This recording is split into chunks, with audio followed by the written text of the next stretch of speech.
Electricast. This episode is brought to you by Shopify. Whether you're selling a little or a lot, Shopify helps you do your thing, however you cha-ching. From the launch your online shop stage, all the way to the we just hit 1 million orders stage. No matter what stage you're in, Shopify's there to help you grow. Sign up for a $1 per month trial period at shopify.com/special offer, all lowercase. That's shopify.com/special offer.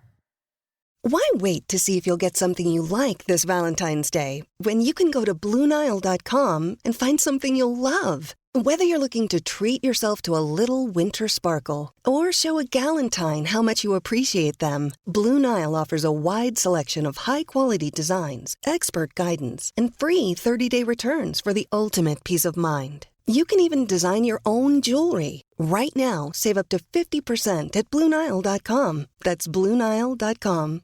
On this episode of the SNSW Podcast, it's our monthly 2-hour show, and at the quarter mark of the NFL season, we'll take a look at our AFC and NFC predictions to see how we've done so far.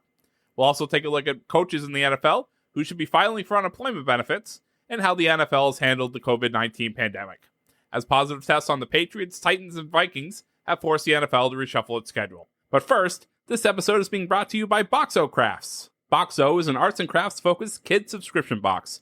Boxo is a parent-run company that combines creativity and convenience in one monthly package, delivered right to your door. Boxo's premier box, Boxo Holidays, contains 4 separate art projects to get you and your family into the holiday spirit. Whether it's Halloween, Hanukkah, or Easter, they've got you covered with holiday fun. Boxo, we can't wait to see you create. Check out boxocrafts.com and exclusively to our listeners, enter promo code SNSW for 10% off your first order. That's boxocrafts.com, promo code SNSW. The SNSW Podcast is a 1-hour weekly, 2-hour monthly podcast recapping the biggest stories in the world of sports with a New England flavor. The show notes and transcript of today's episode can be found in the description box below, as well as our WordPress and Buzzsprout pages. If you're new to the show, please consider subscribing. It's the easiest way to see when we publish new episodes. We are on iTunes, Spotify, Google, and wherever you generally get your podcasts. Be sure to rate us and leave a review of any of our shows. We always appreciate your feedback. Be sure to follow us on all of our social media pages. All of our links will be in the show notes. And now, this is the SNSW Podcast. But it's all relative.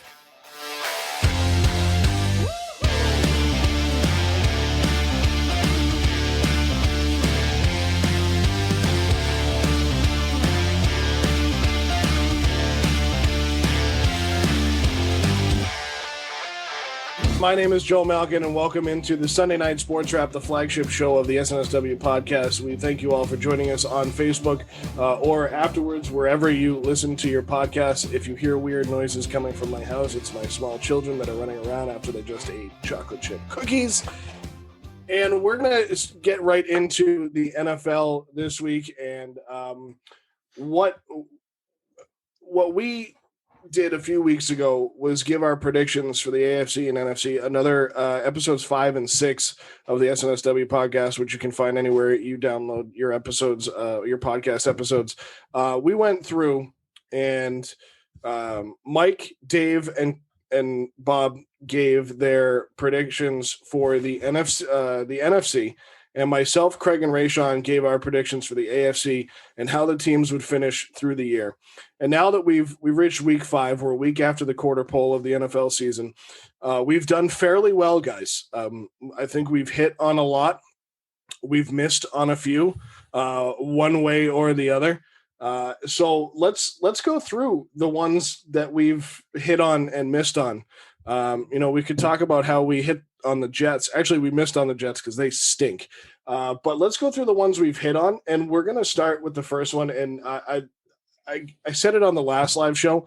I've become a fan of this team because of Dave, and that's the Chicago Bears, who are currently 4-1.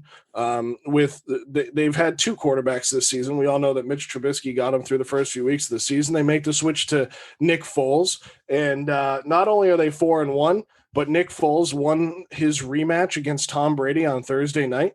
And we had them, you guys had them at 9-7 originally. That's looking pretty good for you guys right now. I feel like I should have listened to DK and to Bobby here. Yeah, I know. I said I was wrong. I should have listened, but like we didn't miss by that much, right? We did say 9-7. We'll be close to, and we'll still get our points. But yeah, I think I even said in my argument for them, if they switched to Foles early on, that they had a chance to win a lot of games. Well, I'm gonna be right again. That's I mean, to be fair, I came in and I wanted us to give them a higher record, and I was disappointed that we didn't. But all the reasons that I gave to want to give them a higher record turned out to not be the case. So like I was like, Mitch Trubisky, he went in there and he won the quarterback challenge. Yep. Like that guy's fired up. Like his job is threatened. He's going to get in there. And I made this impassioned speech, and that is absolutely not why they're doing well. So, but no, to be fair, I was backing my guy. You know, you got to back your guy. And if we had to listen to me, maybe just purely on the guess of the numbers, sure. But yeah, I didn't make any case that turned out to be true. So, you know, we do have it in the hit column though. So we'll take it. Yeah, exactly. I think this team ends up around 11-5. I do think it's a little bit of a fraudulent 4-1. Not going to lie, the way that it has panned out. Don't look at me just because I'm a Cowboys fan. All right, listen, I'm allowed to use fraudulent. I think you're 1-3 record for the Cowboys. Fraudulent. Well, there's no such thing as a fraudulent 4-1. Those are numbers. Numbers. Yeah, right. It's 4 wins and 1 loss. All right. Yeah. No. All right. I won't even go. And I'll say something else. I'll say something else. I won't even do it. Go ahead, Dave. No, I'll say one thing. I think that the 4-1. I think that the first few wins you could maybe criticize for being a little bit soft, but beating that Tampa Bay team that everybody has like been salivating over for the last few months, and for me to personally witness the first ever Bears victory over Tom Brady. We were joking around before the show about when he juked Brian Urlacher. I still maintain that's because Brian Urlacher didn't want to end his life, but I think that 100% like he did, and I've never seen, and like they beat us in the snow, and we were supposed to be better in the snow, and like all these terrible nights in my memory, and always watching them with Patriots fans, obviously because of where we're all from, and you know, we're seeing them beat a legitimately good offense, you know, not like we had a takeaway, but it's like not that kind of defense anymore. We're just kind of a preventative defense as opposed to ball hawks. And to contain Tom Brady and then to have him lose count of the downs like an idiot on national television because we're just like that deep in his head.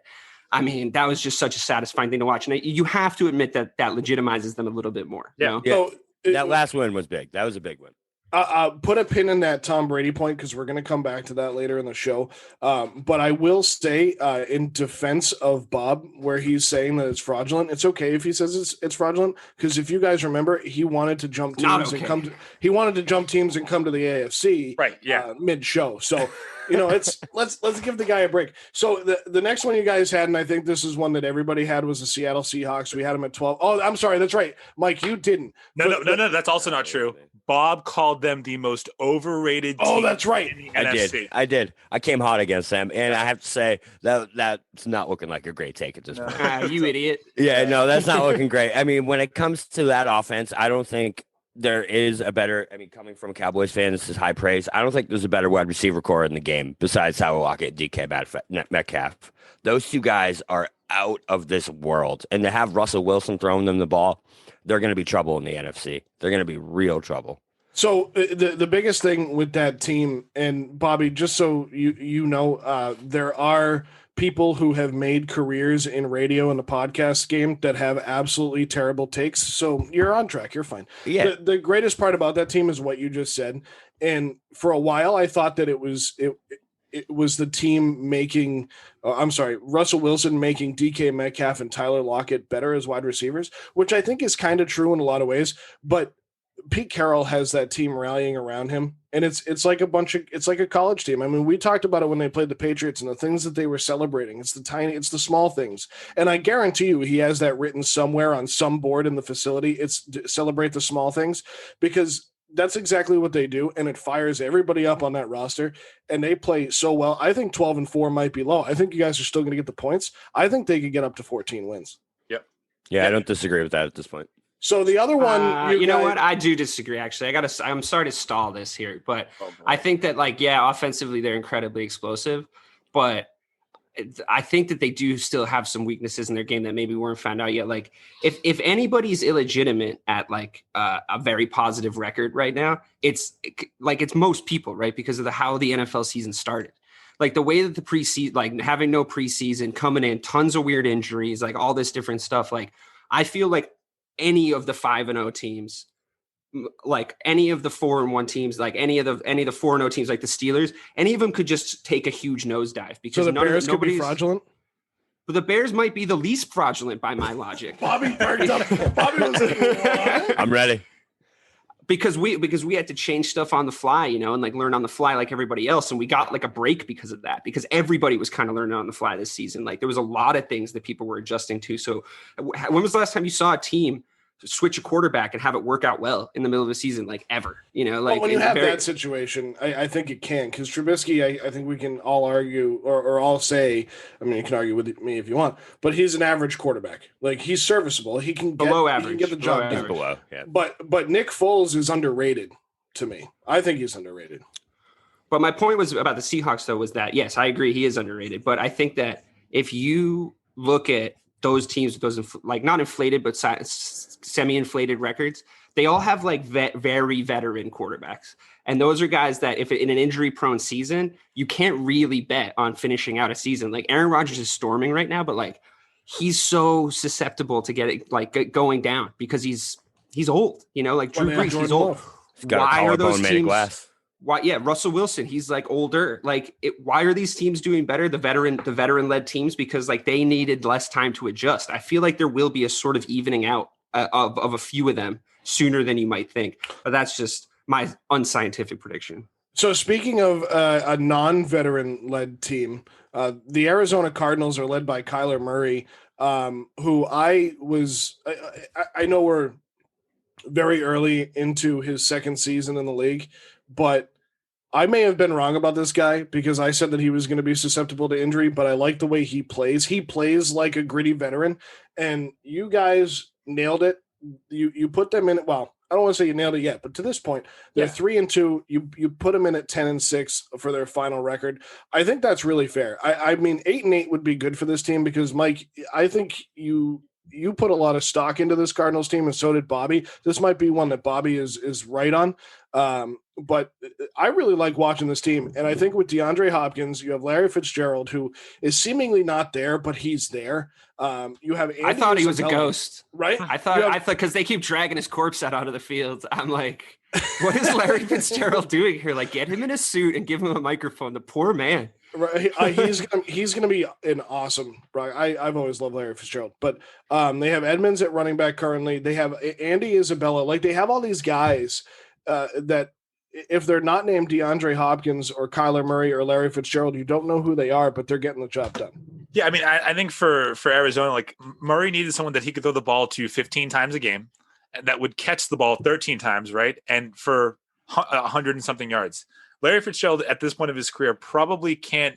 He doesn't have a lot of 150-yard games left in him, right? So now I think you're going to see a resurgence in Fitzgerald at the end of the year. Like they will go to him on like 4th and 5, and he'll make the catch because he's just that good. And I think Murray and that entire team. I mean, that's one of the toughest divisions in football because we all got the Rams wrong too, right? So that's going to be a good one. But I'm really impressed with what I've seen so far from the Cardinals. Yeah, I just think Hopkins brought a different element to this offense that when you add a number one into a team that already had weapons all around, you put DeAndre Hopkins into that offense and it just changes everything for Kyler because now you have to double DeAndre, which means Andy Isabella is going to be running wide open downfield. Chase Edmonds does have some space. Kenyon Drake's not facing 8 in the box every single time. Right. You know what I mean? So to see the Cardinals actually do what I thought they were going to do is nice just because of seeing DeAndre take that team to that next level. I love it. You can hang your hat on. Oh, go ahead. Sorry, I was going to say a guy like Larry Fitzgerald helping out a guy like Kyler Murray too. You know, like that veteran, like I was talking about veterans leading teams right now in like a very weird NFL season are obviously going to do a little bit better than guys who haven't been around as long. But if you have Larry Fitzgerald near you, and like also to your point, Mike, of how they're using Fitz is very similar to how we're using Jimmy Graham. Not to keep talking about the Bears, but like we're using Jimmy Graham in like the exact same way. It's like very situational. Like the Patriots sort of invented this, right? Like, okay, we'll bring a guy in and just use him for these like situations that we can either manufacture or try to manufacture, or they kind of naturally emerge in games. And like, that's how we get the edge. And I think like more and more teams are adopting it, and you can't switch Larry Fitzgerald into a role like that. It's like, oh, we can just like throw it up to him. He's still taller than everybody else. Like he might not have the vert, but like he's so reliable. He can always catch the ball. He might not beat a guy, but he can turn inside a guy and make a play, but not take attention away. And you still have to worry about him. Like if Jimmy Graham's on the field, if Larry Fitzgerald's on the field, you have to game plan for him, regardless of how old he is, because they're crafty now. Like they can do stuff. My favorite part about that combo, though, is how much I think Larry Fitzgerald was going to extend DeAndre Hopkins' career. Because if you remember back to what Larry Fitz was when he first started, he was DeAndre Hopkins. He was the guy, if he got into the open field, it was over. Yep. And that's exactly who DeAndre Hopkins was. And Larry Fitzgerald was able to make that transition to that slot guy, to that tight end guy so seamlessly that I'm really excited to see what happens to Hopkins 5, 6, 7 years down the line, to see if he can, rejuvenate his career later as soon as he starts to lose that athletic ability. So I think that combo is so nice. If Kyler Murray doesn't get killed before then, that's what I scared when I look at him. Touche, he's so little. That was going to be one of my points. What's great about Larry Fitzgerald is he's coming towards the end of his career. DeAndre Hopkins can thank his lucky stars that the guy we're going to talk about later in the show, Bill O'Brien, traded him to Arizona and put him in a phenomenal situation. You're talking about a head coach in his early 40s. You're talking about a quarterback who's very young, and you have a wide receiver that you're not going to have to compete for catches or playing time with, because he's just going to, like Bobby just said, extend your career and help you. And for Kyler Murray, you have Larry Fitzgerald, who has been through good quarterbacks, Kurt Warner, bad quarterbacks. He's been through really everything with that Arizona team. So there's no competition for him at the quarterback position either. So all he's going to do with Kyler is coach him up. So maybe they don't even put a suit on him and hand him a microphone, Dave. Maybe they put a headset on him and put him on the sideline to coach, right? So somebody who's got a fire in their neighborhood. Nobody knows. Oh, it's Dave. It's Dave in LA. It's in LA. Where else would it be? Yeah. Where else? Right. Yeah. No. You're fine, Dave. It was just like, where is that? I was like, well, it's probably either Rayshawn or Dave, because LA or Boston. Those are the only ones. But Rayshawn was muted, so. Or it's just in your head, Joe. Yeah. Sirens are definitely. Dave just did that because he wanted to let everybody know that Chicago is on fire. Yeah. Okay. Wow! All right, yeah, there you go. He was like, "All right, I can shut off the sound bite now." So, Bobby, you can hang your hat on the Cardinals prediction here, because here are the ones you can't hang your hat on. The Dallas Cowboys coming into today are 1-3. They could be 2-3 at the end of this game because they're now back on top. But you guys had them at 10-6. Bobby, you initially wanted them at 12-4. You guys, as of right now, have swung and missed on the Dallas Cowboys, and we all know what the problem is in Dallas. So how'd you miss? So it's just that coming into the season, I don't think anyone ever thought the Cowboys defense was not just going to be bad, but be literally the worst statistical defense in the history of the NFL through 4 weeks. They have given up 37 points a game. Last game against the Cleveland Browns. That's right. The Cleveland Browns, who actually, might not be that bad, but still 300 yards rushing against the Cleveland Browns. That is, those are stats that you see Ohio State put up against Youngstown State. You know what I mean? Like, this defense is so bad that even in a putrid NFC East, I'll be happy. I mean, like I said at the beginning of the show, I was happy when you guys gave me 10 wins. With this defense, I'll be happy with 8 to 9. I mean, you picked them at 12-4. I had them at 10-6, and I think DK had them at like 8-8 or 7-9. Right? 7-9. Yeah, so 7-9. We're like, okay, we'll just meet in the middle, and we might not get a point for them. That's how bad they are, dude. That's how bad they are. The thing is, though, is as bad as that defense is, we still might, to be honest, that 8-8, 10-9-7 seems pretty accurate just because of how bad that division is. 7-9 might win that division. Right, exactly. So, I mean, do we still get a point if they go to the playoffs and we miss the record, but we pick them to go to the playoffs? No, we're not giving charity points away. That's like double consolation rules because it's bad Dallas Cowboys takes. Not at all. It wasn't great. It wasn't great. Look, Here's the thing. I mean, it's got to be brutal as a Cowboys fan to be watching them because their offense is so productive. You know, like Dak throws for so many yards. You have Zeke, you have Cooper, who's doing great for me in fantasy. So, you know, I mean, at the end of the day, it's like you watch that and then it's like the polar opposite when that defense comes on the field and you're not going to be able to play the Falcons every week. So yeah, getting beat by the Browns is still embarrassing, Bobby. It's not like I know they're better, good. But it's still embarrassing when you lose to the Browns. Like that stigma hasn't worn off yet. So in a typical Cowboys fashion, they couldn't just get blown out. You know what I mean? They couldn't just lose 41-14. They had to come all the way back, get my heart right back in it. I had turned the game off. I'm not going to lie. I was driving home. I had it on the radio, and I just was like, you know what? I'm so done with this. And then all of a sudden it was 41-24, turned it back on. 41-36. Was like, all right, here we go. And then OBJ just makes them look like a Pop Warner football team. It just runs it right up. It was, you know what I mean? You let him have a breakout game too. You let him get his career back on track. That's how, that's how serious in literally that was. one game. It looks like so Bobby, so your nickname became "It's Over" for that moment. Oh yeah, is that what happened? You became me for that. We switched roles. I channel my Rayshawn Celtics depression with the Cowboys, and there's no doubt about that. Like it comes from a dark place inside of me that like I don't even realize what I'm saying until it's like 10 minutes later, and I finally like come back to earth, and I'm like, wait, what? All right, I'm just. It's real. I just wanted you to admit that to everybody. So I mean, hold on. The next two are going to make you feel so much better, Bobby, because Joe's about to lead us into the place where I was wrong again. Do you guys hear? It how does hard make me it is feel for better. him to say it. He's like, I wrong. Yes. So the next one. So you guys had the Cowboys winning the NFC East. At this point, my dad thinks we should get a point for the record. No. Also a Cowboys fan. The apple doesn't fall far from the tree, right? So the next team. First of all, you guys had the Cowboys winning the NFC East. At this point, the Washington football team could still win the NFC East. So, but we'll put that on the back burner. But another team you had winning a division is the Detroit Lions, and they are currently 1-3. We is a heavy word. Yeah, I think that I just need to take. I mean, I think this should be like your 30 seconds.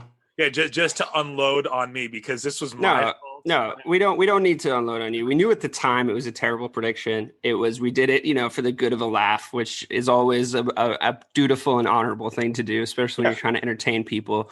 To make yourself look that stupid in front of all of our listeners is a brave choice. No shame. And I think we've hit you with this paddle enough. Like Bobby still wants to, it seems, but I think I'm here for it. Do it. Yeah, let's get it. I will just say that before you come at me, Bobby, I will be closer to the Lions pick than you were to the Cowboys pick. So wait a second. You were like, "Oh, you guys can just lay it on me. I deserve it." And then you had to stab Bobby in the chest before he even spoke. Are you kidding me? Listen. Mike's been doing that since the day he met Bobby. Who are you kidding? Yeah, this is we don't need to talk about the throw up story from this week, all right? But no, so the worst part about that Lions pick was that you couldn't have been more sure about it. Like the look in your eye when you made that pick was just like you were like, "This is happening, guys. It's happening." And no matter what we did to argue against it, we were throwing facts out. We were like, "Patricia's the way." Nope, you're right. But he said Patricia was bad. But he even said in the same sentence, he said that Detroit was going to win the division, said that Patricia was one of the worst coaaches in the NFL. He offered no real backup to his argument. He was actually more wrong about I don't know why this was the story. Like this is the thing that Twitter picked up. The real story of that at that division, which is the one we started with, and he's driving the car and he drove us right off a bridge in the first division, was when he was like, "Let me just tell you guys something right now. Aaron Rodgers is washed. He's not going to do anything. They drafted a quarterback. He knows that his days are numbered." And Aaron Rodgers came in and is having a career year, like all over Mike, just all over him. And So while Mike was swinging it around, talking about the Detroit Lions, he missed on the Packers too. So that's the nice transition. And I'm going to let Dave finish his point right here because he was, I think this one we can also attribute to Mike as well, who said the Packers would finish 6-10. They already have 4 of those 6 wins after week 5. Mike, the worst part about that. No. He said, Dave, okay, you pipe down and you take your talking to, okay? The worst part about that was that you had like a person who has a team in that division and you lumped me in with Bobby where you knew Bobby was going to be like irrational and like completely absurd about the Cowboys. But like I came to you with like a decent argument for all of these teams, except I actually was like, so biased when it came to the Packers, even more so than the Bears. I was like, yeah, Mike, tell him, give him that 6-10 record. Yeah. So as much as I'm calling you out for it, I was very like, yeah, they are going to finish 6-10. Like, when was the last time I saw the Packers have a losing season? Never. The only thing I was going to say was the Packers pick was more unanimous than it wasn't. Like, I got them all. 100%. That's fair. Okay, you know what? No, that's why it didn't become a story. That's why it didn't become a story. Because I was like, hell yeah. Moral of the story is when we get impassioned, please never listen to me and Mike, and DK is always going to be right. That's the way it comes down to it, is that because me and Mike will just argue each other off a cliff to the point where like we don't even know what we're talking about anymore. Sure. That's such a dangerous declaration because I've been right by accident like maybe 7 different times this year. Well, that's what we mean. Is that we're like, no, this is right. This is right. Nope, we're both really wrong. Anybody that's listened to the podcast, which you can find by searching the SNSW podcast anywhere you listen to your podcast, if you've listened, that's kind of the MO of all of us, right? Like, I always kind of feel like Mike is definitely a voice of reason when it comes to a lot of things, but Dave and Rayshawn are always the ones where they're like, here's the facts. This is what it's going to come out like. And then they somehow hit on these wild things, except if it's basketball. Then Rayshawn should probably just be the commissioner of the NBA. He's too emotionally invested. He's too emotionally invested. That's so fair. He can't come with the same statistics. Dave, that's right, Dave. You're not as emotionally. I feel like you're not as emotionally invested in the Bears as it's Rayshawn because it's honestly. NBA. The reason I'm able to be impartial about the Celtics or the Bears is because Liverpool take up such a bandwidth in my head. And nobody wants to hear me talk about them because you would think I was a babbling crazy person if I had to talk about them week to week.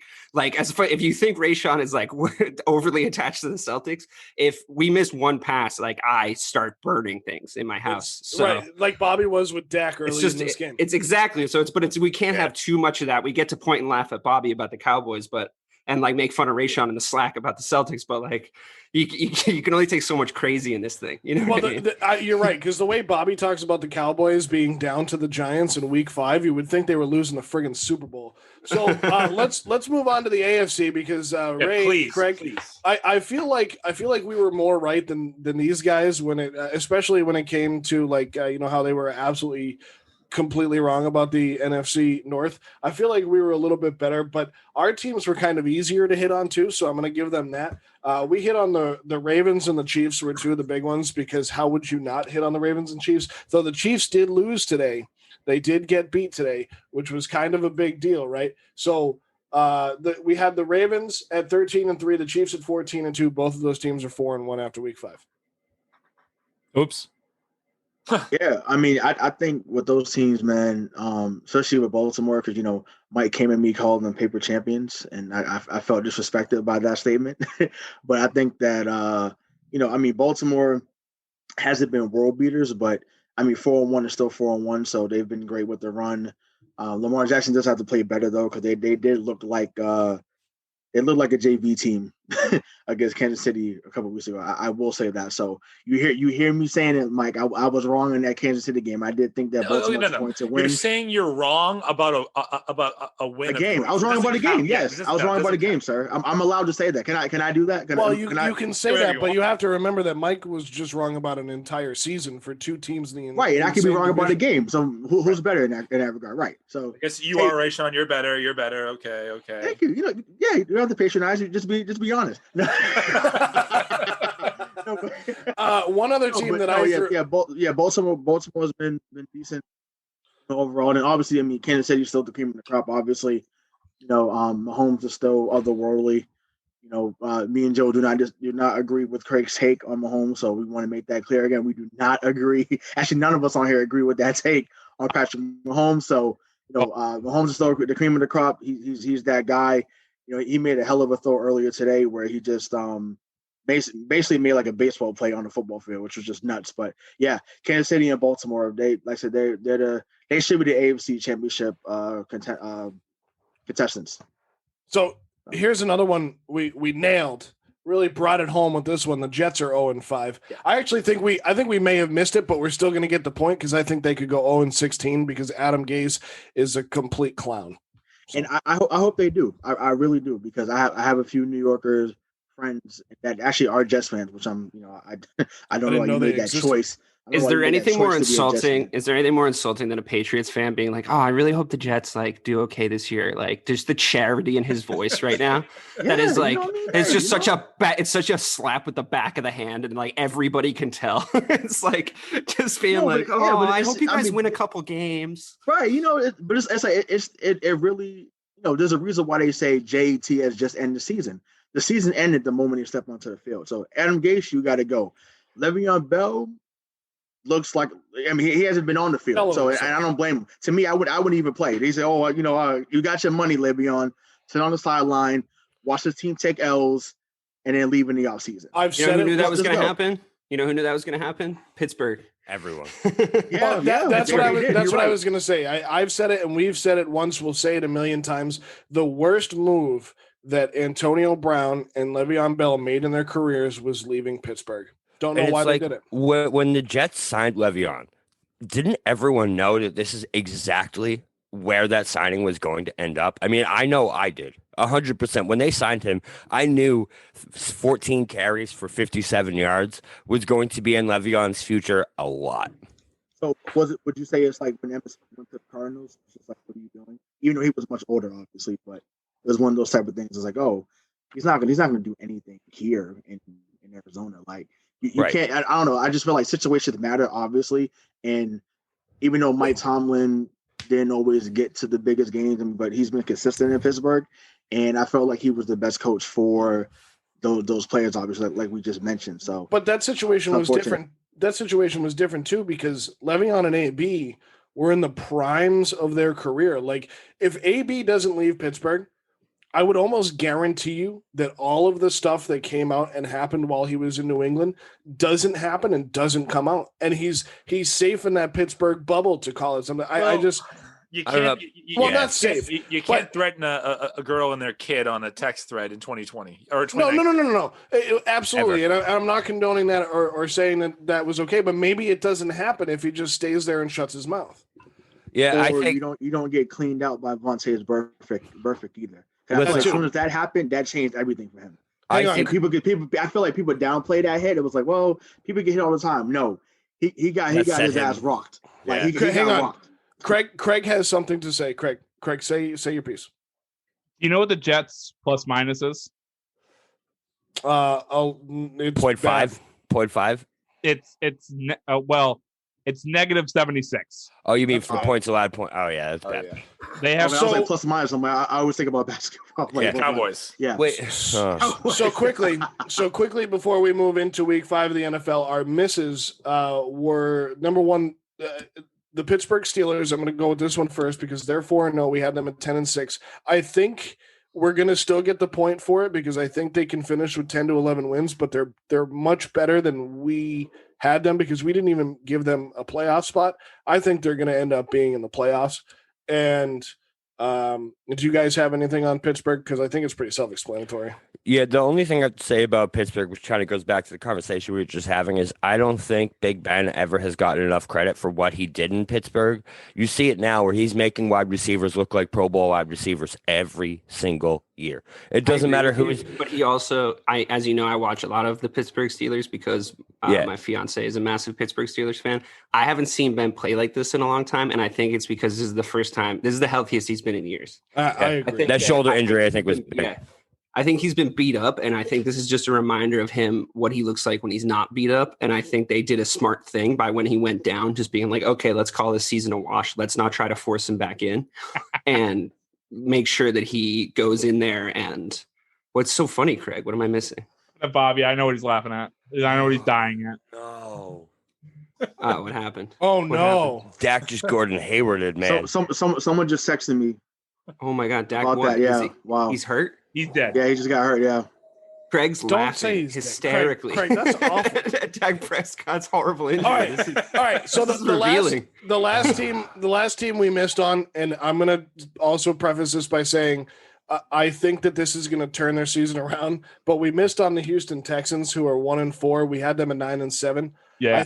I think things are gonna change in Houston with Bill O'Brien gone, and I think we're gonna be all right. And I know, well, Bobby just like signed off here. Yeah, he's crying into a pillow somewhere. Listen, I am too. It's my fantasy quarterback too. So I think we missed at the time on the Texans, but I think they're going to be okay. And we'll get into why when we get into the rundown of the week. Okay, so I am a stickler for the rules. So you do have to pick your third miss because you guys only put 2 on that list. That's number 1. But number 2, the Texans have a knack for starting 0-3, 0-4, and still somehow finishing 9-7. I mean, they did it 3 years ago. They also had Hopkins, but this is not uncharted territory, and it speaks more to how bad that division actually is. Which, by the way, you picked 3 of those division teams to make the playoffs. Yes, we did. And I still would say that is. Here we go. Okay, Detroit Lions. So stop it. Who are you with a valid opinion over there? You kidding me? I'll tell you what. I'll offer up a third miss because I had these guys at a better record, and Craig and Rayshawn brought me down a little bit on this. I'm going to say I missed on the New England Patriots because I think 10-6 might happen, but they're not as good as I thought they were going to be. Say that one more time, sir. You called the Patriots to go 10-6? No, I called them to go like 12. We know. Me and Craig said. No, I'm saying your team. What did your team call them? 10-6. Okay, great. So, but what you think they're going to do worse than 10-6? Is this what you're coming in with? I still think we're going to get a point, but I think 9-7. You're only going to win. I think 9-7 is realistic. I might think the Patriots are better than you think they are then, because and I'm not even a Patriots fan, but I think they'll finish 10. I think you hit the nail on the head. I think you're cruising to a definite score with that. They're going to be 10-6 team. I think, and again, it's something to put a pin in until we get to it. Their game has been canceled this week their game has been postponed against the Denver Broncos this week, and scheduled for next week, and we'll get into that because that has created an entire cluster F in the NFL. But I think Cam is healthy, and I think if they had James White against Seattle, that game might turn out differently, and maybe we have a different opinion of Seattle at this point. But they haven't had everybody on the field together at the same time, so maybe 10-6 is right. But I think I may have missed on that. Can I just make a situational hot take right now before we transition into Week 5, Joe? Is that okay? Yes, absolutely. Andy Dalton will lead the Dallas Cowboys to a division title and will be the starter next year for the Dallas Cowboys. Did you just see that, though? Oh, I know. Oh, my Lord. I haven't that seen is it yet. Gordon Hayward's stat. Guys, that was bad. Did he break his ankle? Oh, my God, did he break his ankle? Should we show the folks at home? Craig, pull it up. Oh, it's so... We will be pulled off. Viewer discretion advised. Yeah, we can't do that. But go check. You can see it. I don't want to derail it, but go check it out because we can't show you because we'll get sued or fined or taken off. But go check it out. But Andy Dalton is greater than Dak Prescott. That's not a good take because it wasn't the quarterback's problem. Quarterback wasn't the problem in Dallas. They have still a terrible defense. as Andy Dalton gets sacked for a loss of 5. I'm shook. So we've now told you our hits and misses, and again, I'm sorry. I'm just shook right now, guys. No, listen, man. Seeing Dak crying coming off the sidelines. I love it, man. I'm sorry. That makes if it makes you feel better. 5-11. One of my most important fantasy leagues, Gardner Minshew is now my starting quarterback. So I guess I could have worse problems, right? Yeah. So again, that was us going through our hits and misses of our predictions for the NFL. If you haven't listened to episodes 5 and 6 where we make those predictions, go wherever you find your podcast after you finish watching us now, and or after you finish listening to us when this comes out. But listen to those, and you can laugh at us now through 5 weeks, and definitely wrong on the Cowboys after that. So moving on to week 5 of the NFL. And so we talked about this one a little bit, so I want to get back to it because it kicked off the week. The Brady v. Foles rematch of Super Bowl 52 between the Bears and the Bucks on Thursday Night Football. Dave, I'm impressed by your Bears, and I think that defense is pretty darn good. Khalil Mack is kind of quarterbacking that defense and playing very well. I think that offense has enough weapons to get things done. I was very impressed with them and how they shut down the Buccaneer offense on Thursday night. And I think that they were part of that reason why Tom Brady was confused at the end of that game. I think that they knew how to beat Tampa Bay. Yeah, man. I mean, I love having a good defense, like as a Bears fan or a Ravens fan or any of those types of franchises. The fan base loves having a good defense. I, for a long time, have been worried about this defense because I feel like they're actually not playing to their potential. We saw a few seasons ago when Vic Fangio was the defensive coordinator, they were like absolute ball hawks, and they could just take the ball off teams at will, much like their 2006 version of the Bears defense that basically got them to that Super Bowl. But I think these days we chase the ball a little bit less, but I think it makes game management a little bit easier. So I think it's a little less hectic when they play now, and they're getting a lot better at managing the clock and moving the ball. I think that Mitch got a little bit of a tough shake because I think a lot of it was mental. I think he did have the talent, but he just couldn't handle the pressure. And if there's anyone, I mean, Nick Foles reminds me a little bit of Jay Cutler with his demeanor, but I think he's just like less of an asshole, which is great, because he doesn't seem to get rattled. He can shake a lot of stuff off.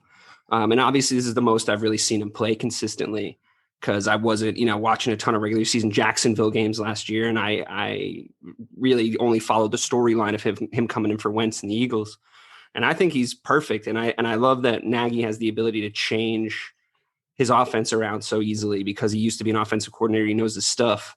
And, have Nick Foles go and beat a Tom Brady led and a very good Tom Brady led Tampa Bay team. Sure. And the biggest thing for me is Mac was a good mention because he's finally penetrating again. He had a bad year last year and he's finally getting to the QB again like he used to. And that changes games, man. Because when he hits somebody, he can take the ball away from him. I know you had a hot take about the Bears, Bobby. Are you suitably calmed down to tell us what Yeah, I'm okay now. We just scored a touchdown, so it's okay. Andy Dalton! Yeah, we're okay. But so I completely agree with you on that Khalil Mack take. I think that there's only one other player in the league that disrupts a game like Khalil Mack does, and that is Aaron Donald. I think those two. Yeah, I think those two are on their own level when it comes to what one single defensive player can do to disrupt a game. Because you see it every time you watch the Bears. It's like no matter what, every single player, like, okay, where is Mack? Where is Mack? And that's the same thing with the Rams. Where is Donald? And to have that much focus around one guy just frees everything up so much for the rest of the defense and lets them just play their game, which is what I think you're seeing the Bears defense do right now. I mean, obviously, it did so much of that because Tom Brady been in the league 21 years now, right? Yeah. It's 10 Super Bowl. He's been to 9 Super Bowls, won 6 of them. He didn't know that it was 4th down. Yeah. So he was shook. He was shook. But I don't know if that's actually why. Like, to me, that was reminiscent of their entire game. Like, they were sloppy on offense. Yeah. They had a ton. Like, I think the refs overcalled. If you watched our Sunday Night Sports Wrap SNSW Instagram live or Instagram story, I was very angry at the refs for both ways of calls because I think they were overcalling it, which has been kind of a theme this season. But whatever, we won't get into that. They were so sloppy, and you've never seen Tom Brady have to deal with that. It doesn't happen on a Bill Belichick team. And I think that he was livid is why I think he lost track of the downs. I think he was one of the angriest I've ever seen him. You guys have watched him more than me, but one of the angriest I've ever seen him. And I think he was just seeing red. And that's what blew the game for them. Cause I don't think he's ever had to deal with the lack of professionalism he saw on his offensive line, or on the other side of the ball. So 2 questions on that. Are the Buccaneers what we thought on your book and head? The Buccaneers are on your book and head, Joe. Are the Buccaneers what we thought they were going to be? I thought they were going to be better, didn't you guys?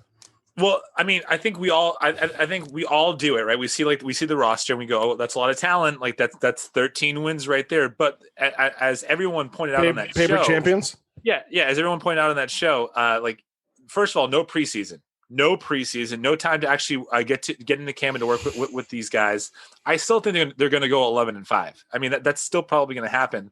But just to piggyback on Dave's point before I turn it over, if you read the blog that we posted to the SNSW website, Tom Brady never had to worry about other people being where they're supposed to be or doing their job, right? And now he does, and he's still the greatest of all time. That will never change. But you're seeing it. When's the last time you saw him, to your point, Dave, so frustrated about basic routine things happening on both sides of the ball in the Patriots? Didn't happen because it didn't happen. That's the second point, and I know, Bobby, you're going to play off of this anyway, so I'm going to kind of roll into what you're going to say. Going to that exact point, when he was in, and this is nothing against Bruce Arians, because I think Bruce Arians is a very good coach, but he's not Bill Belichick, right? So in New England, to Dave's point, Tom Brady didn't have to keep track of everything that was going on because Bill Belichick and that coaching staff and the players, Bill Belichick and the coaching staff did a lot of that as well, and the players were all held accountable. Now he's in a different situation. So does not having Bill Belichick lessen that intensity from the team and drop that much more responsibility on Tom? I mean, I think it absolutely does. One of my favorite tweets, I don't even think it was real, but seeing Ian Rappaport fake tweet after the game, it was Tom Brady telling someone, "Listen, you should have told me it was 4th down." Listen, you don't have Bill Belichick to remind you of these things anymore. Yes. And seeing that, just like at first I believed it, which I think is so telling for what Tom Brady actually is going through right now. My second take, is this Tampa Bay team better with Jameis Winston as quarterback? I honestly think they might be. Because hell no. Do you see no. Okay, but do you see Brady stretching the field at all with these wide receivers that he has? But he's also Mike not Evans, 6 picks a game. But Mike Evans never had 2 receptions for 2 yards with Jameis as quarterback. He had 7 catches with 189 yards and 2 touchdowns. What is Brady doing that Jameis couldn't do? If anything, Jameis can do more than what Brady is doing. You can't make that statement yet because he's still figuring out his receivers. He's still figuring out how the offense is still adjusting. He came into this offense; it wasn't built around him.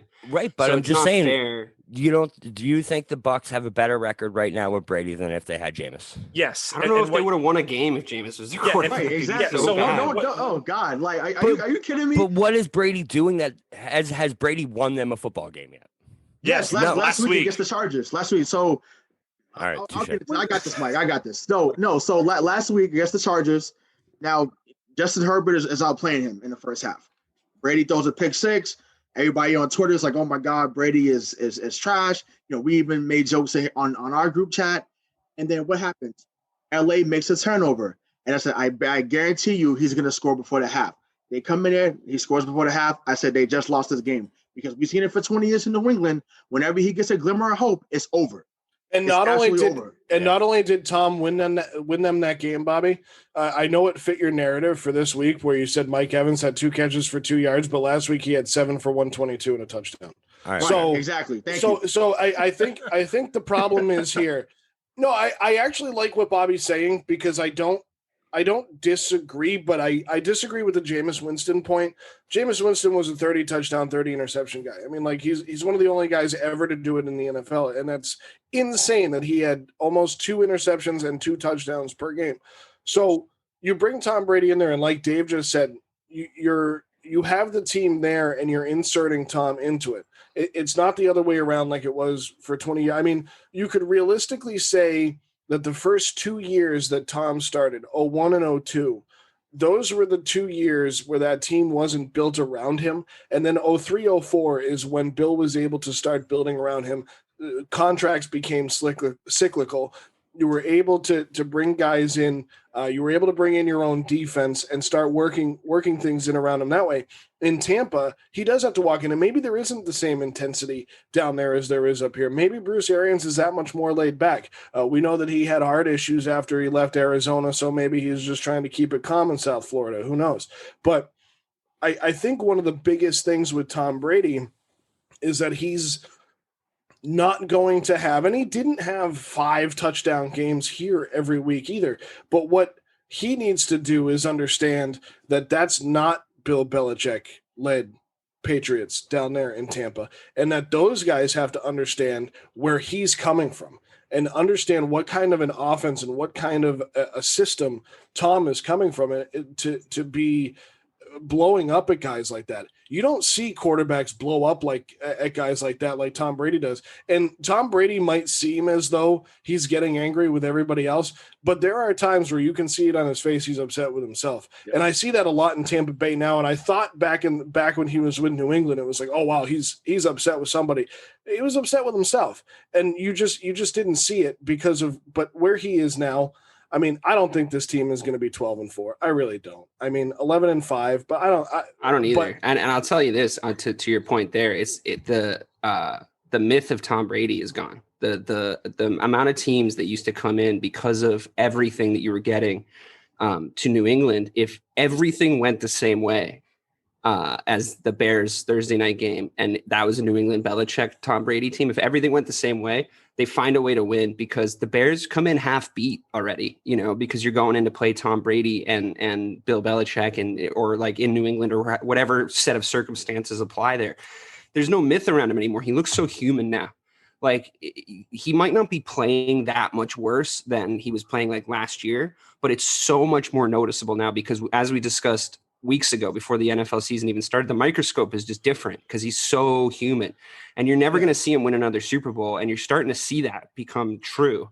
And it's such a hard thing to believe because there was already a few of those moments, but this one looks like the real thing because he can't win a game on being Tom Brady anymore. He has to go and actually win that game. And it's not as big as the drop off of Peyton Manning, but that mythos is non-existent anymore. So. I don't want to say that he needs Bill Belichick and that I don't want to say it, Mike. And I don't think he needs Bill Belichick, but I think it's going to take just as much as it's going to take. Bill's not going to win a Super Bowl with Cam if that's. But Bill's still got that thing though that I just said. Like Bill got that I'm scared of going to play Bill Belichick thing. He retained that and Tom didn't, and that's telling. I think absolutely, and we see it with Cam Newton already because of the way that Cam runs that style of offense, which I think.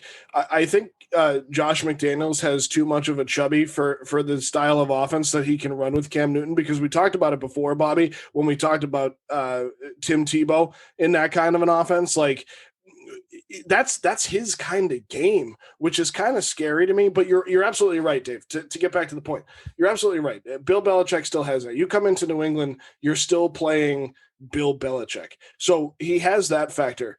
I think there is some of that still left when you go to play Tom Brady, but Bill Belichick, whether he's 45 or 65, is still as sharp as ever. Where Tom Brady, he looks 43 this year.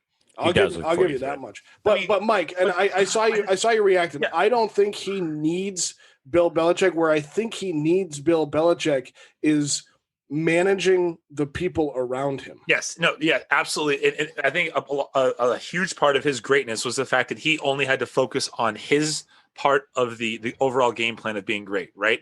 But like this whole he looks human, that whole take narrative. So far, he has 1,300 yards passing, 12 touchdowns, 4 interceptions, and a completion percentage of 63.5. Those are all better than every season or on par with every season of his career. Still at 43. Age and statistics don't lie, though, dude. He is still cranking it at 43 years old. You can point to whatever you want to point to, DK. I'm pointing to a book that says How to Lie with Statistics. I'm talking about intangibles here, Mike. Yeah, I just think old eye test. I was just gonna say it's the eye test that you see. You see these throws that he always made that were always on point, and now he's just a little bit behind, or he's not. Do you doubt that he'll make the throw, or that the receiver will drop the pass? I doubt he'll make the throw. And you can't blame his weapons. He's got weapons.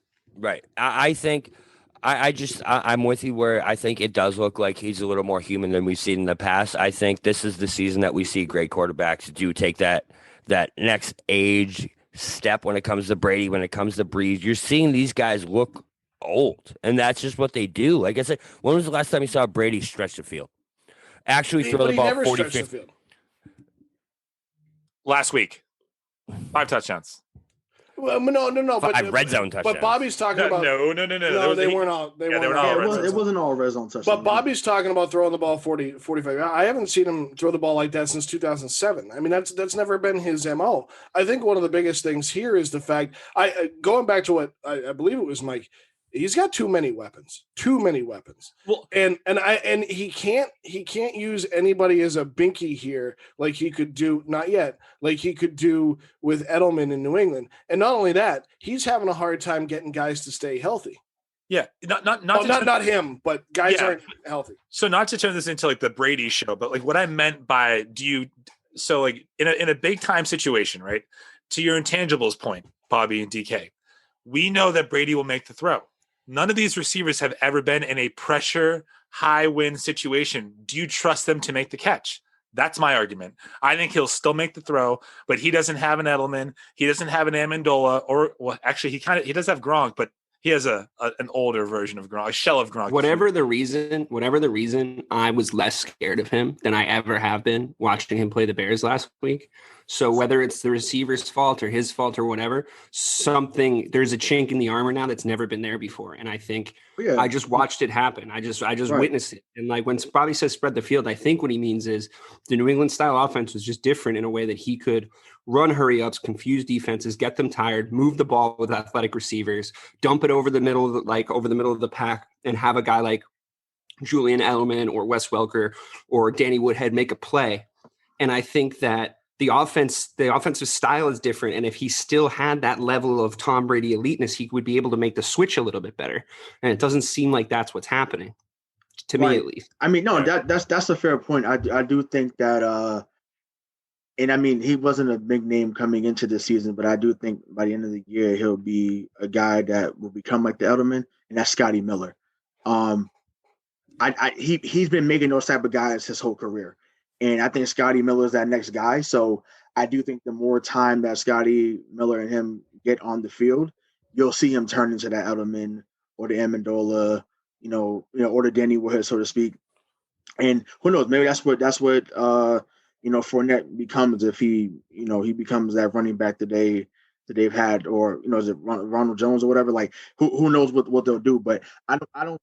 To me, he's still far from done because, like I said, we didn't say anything after the 5 touchdowns last week, right. And obviously he's not going to throw for 5 touchdowns every game. But if he's still throwing around completing 65% of his passes, that's not bad, and that's still better than most quarterbacks in the league, to be honest. So 12-4, that's a 3-to-1 ratio.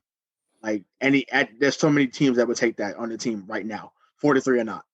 So to go to Rayshawn's point of why we didn't talk about Tom Brady's 5 touchdown performance last week, it's because episode 10 of the SNSW podcast was our first trivia show after 4 weeks of the NFL, and that can be found wherever you find and listen to your podcasts. Listen to episode 10, and again, go back and check out episodes 5 and 6 where we did our NFL predictions prior to the season. Bobby's getting fired up about Andy Dalton over there.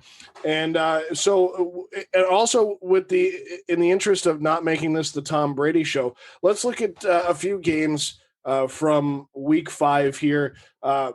The first one being the Houston Texans 30-14 win over the Jacksonville Jaguars. Couple of interesting points in this game. One is that Bill O'Brien was fired as the head coach and general manager of the Houston Texans last week.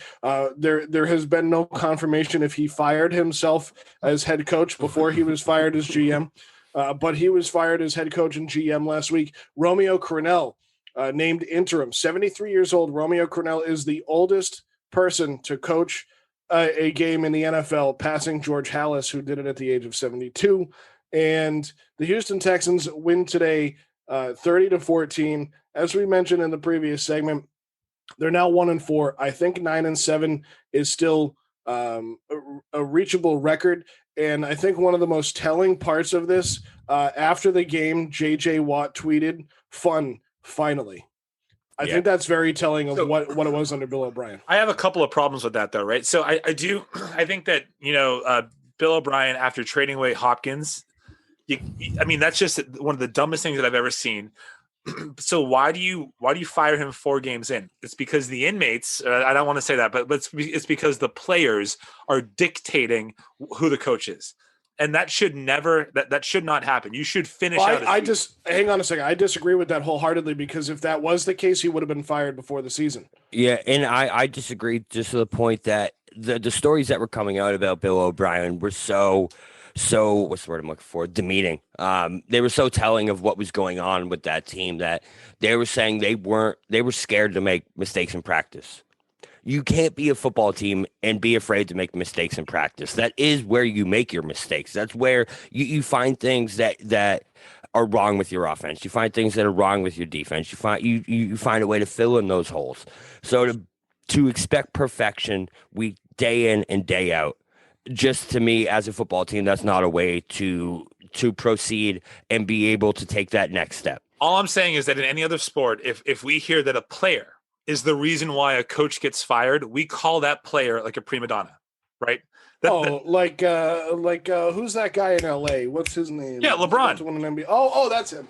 Yeah, exactly. So I mean, I love JJ Watt. I actually, I love Romeo Crennel too. I think that this team has a really good chance to rebound.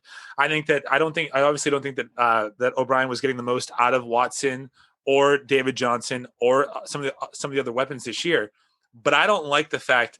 I would have much rather preferred him get fired and say this was an ownership decision, not a player move. I don't like that, but that's just me, I guess. No, sure, but that's why we hold team meetings, and everything happens in every sport. We hear about them in the MLB a lot. I think we hear about them in the NHL. So I think the NBA is the one where you hear about them the most, because I think they do happen the most there. I think in the NBA also there's such a concentration of players with only having 12 to 15 on an active roster, where those players have a little bit more say, because there's probably there's probably more attrition to how the top players on the team feel about those coaches, where in the NFL you might be a little bit different, because the defensive unit might love the head coach and the offensive unit might hate the head coach. So I don't necessarily disagree with your point there, Mike, but I think what it came down to was that it was the final straw.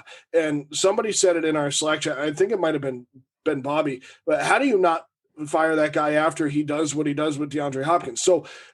And then Bobby and I went on a little back and forth there, where we were pretty much in agreement, Bobby, but how this was kind of Bill Belichick-esque, right? How Bill O'Brien tried to be Bill Belichick-esque in the way that he ran his program in Houston.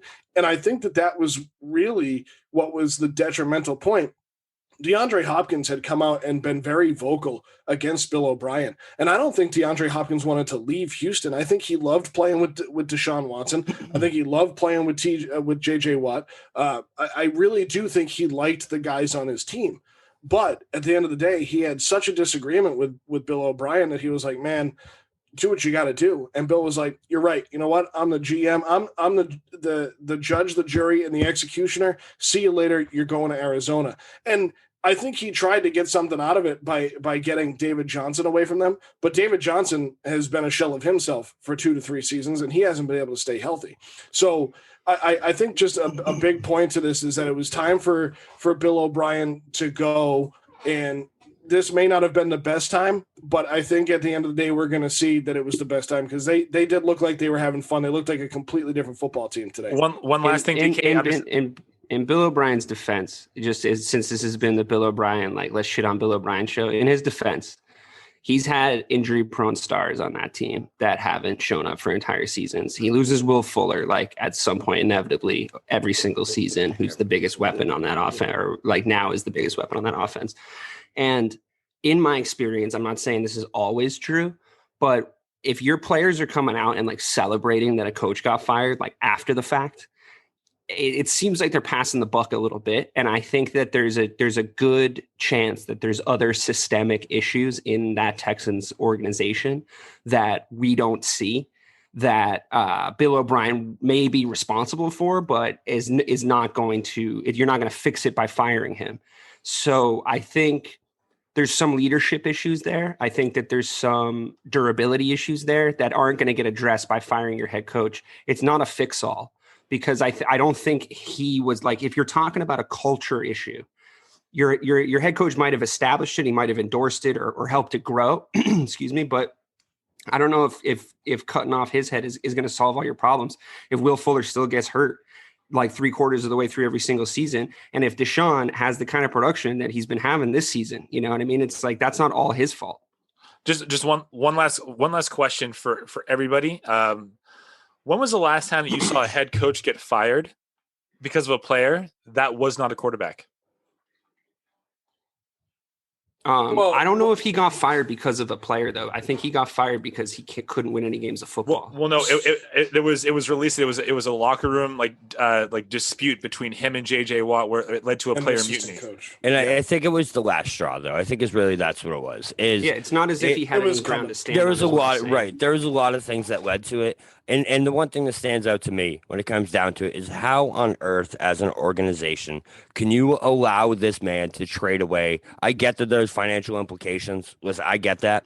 But if you thought there was any inkling that this man could be gone halfway through your season, how do you let him trade away DeAndre Hopkins? I will never understand that. It's as if, think about if you know you have one foot out the door in an organization, or you know someone does, and you let them make such a big decision for your organization and then can him a month later. Like, to me, just as an organization, that'll never make sense to me, ever.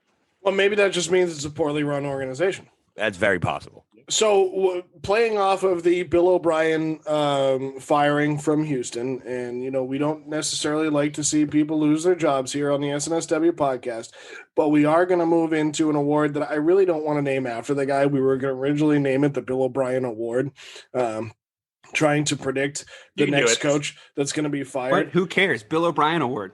Who cares? It's the Bill O'Brien Award. So here we go. I like it.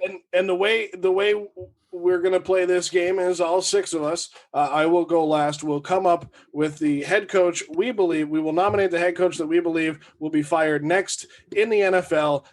We won't find out the winner until it happens. And here's the one rule. Dan Quinn, it cannot be your nominee. I'm sorry, Mike. You can't try and win that easily. Dan Quinn cannot be your nominee because the Atlanta Falcons came out today and said that they were going to – there was actually conflicting reports at first. Craig came out and was like, Dan Quinn gone. But it was actually conflicting Monday, reports. right? It's like it's definitely happening Monday. Probably, saying that they were going to make the decision on Monday or Tuesday. There's no way that Atlanta holds on to Dan Quinn as their head coach. I don't think Arthur Blank is a great owner, but I don't think he can screw this one up. So next coach fired after Dan Quinn is what we're doing. Yes, the Bill O'Brien Award will go to the Bill O'Brien Award dedicated to Dan Quinn will go to the coach fired after Dan Quinn. Rayshawn, you're first. So I am going with Matt Patricia. He needs. It's a bye week for the Lions. They can't even lose. Well, that's cool. Well, you know, just like they say, how you get fired on your day off, or he needs to get fired on his day off. So, you know, Matt Patricia needs to go. Yeah, he needs to go. He's done nothing in Detroit, and yes, he has some players to get hurt too. But you know, you've built no culture. You know, the only thing growing is your beard. So it's time for you to go, sir. Bob Kelly, who's your Dan Quinn Award? All right, your Dan Quinn Award. Your Bill O'Brien Award. Yeah, they both work. So I'm not to twist it on the first award, but I'm not going head coach. I'm going defensive coordinator, and that's Mike Nolan, the defensive coordinator of the Dallas Cowboys. This man has run such an atrocious defense to this point that I don't see another nominee. Not only has he been bad this year, but this man has been the worst defensive coordinator in the last 4 years that he's been defensive coordinator. All right. 2 times as head coach with the San Francisco 49ers, he had the worst ranked defense. And 3 out of 4 years with the Atlanta Falcons, he had a bottom 4 ranked defense. The writing's on the wall. I don't think there's any more else that you can say about it. It's like this man cannot coordinate a defense. It is plain and simple. If you can't stop a Jason Garrett-led Giants offense without Saquon Barkley, then I don't want you any part of my football team.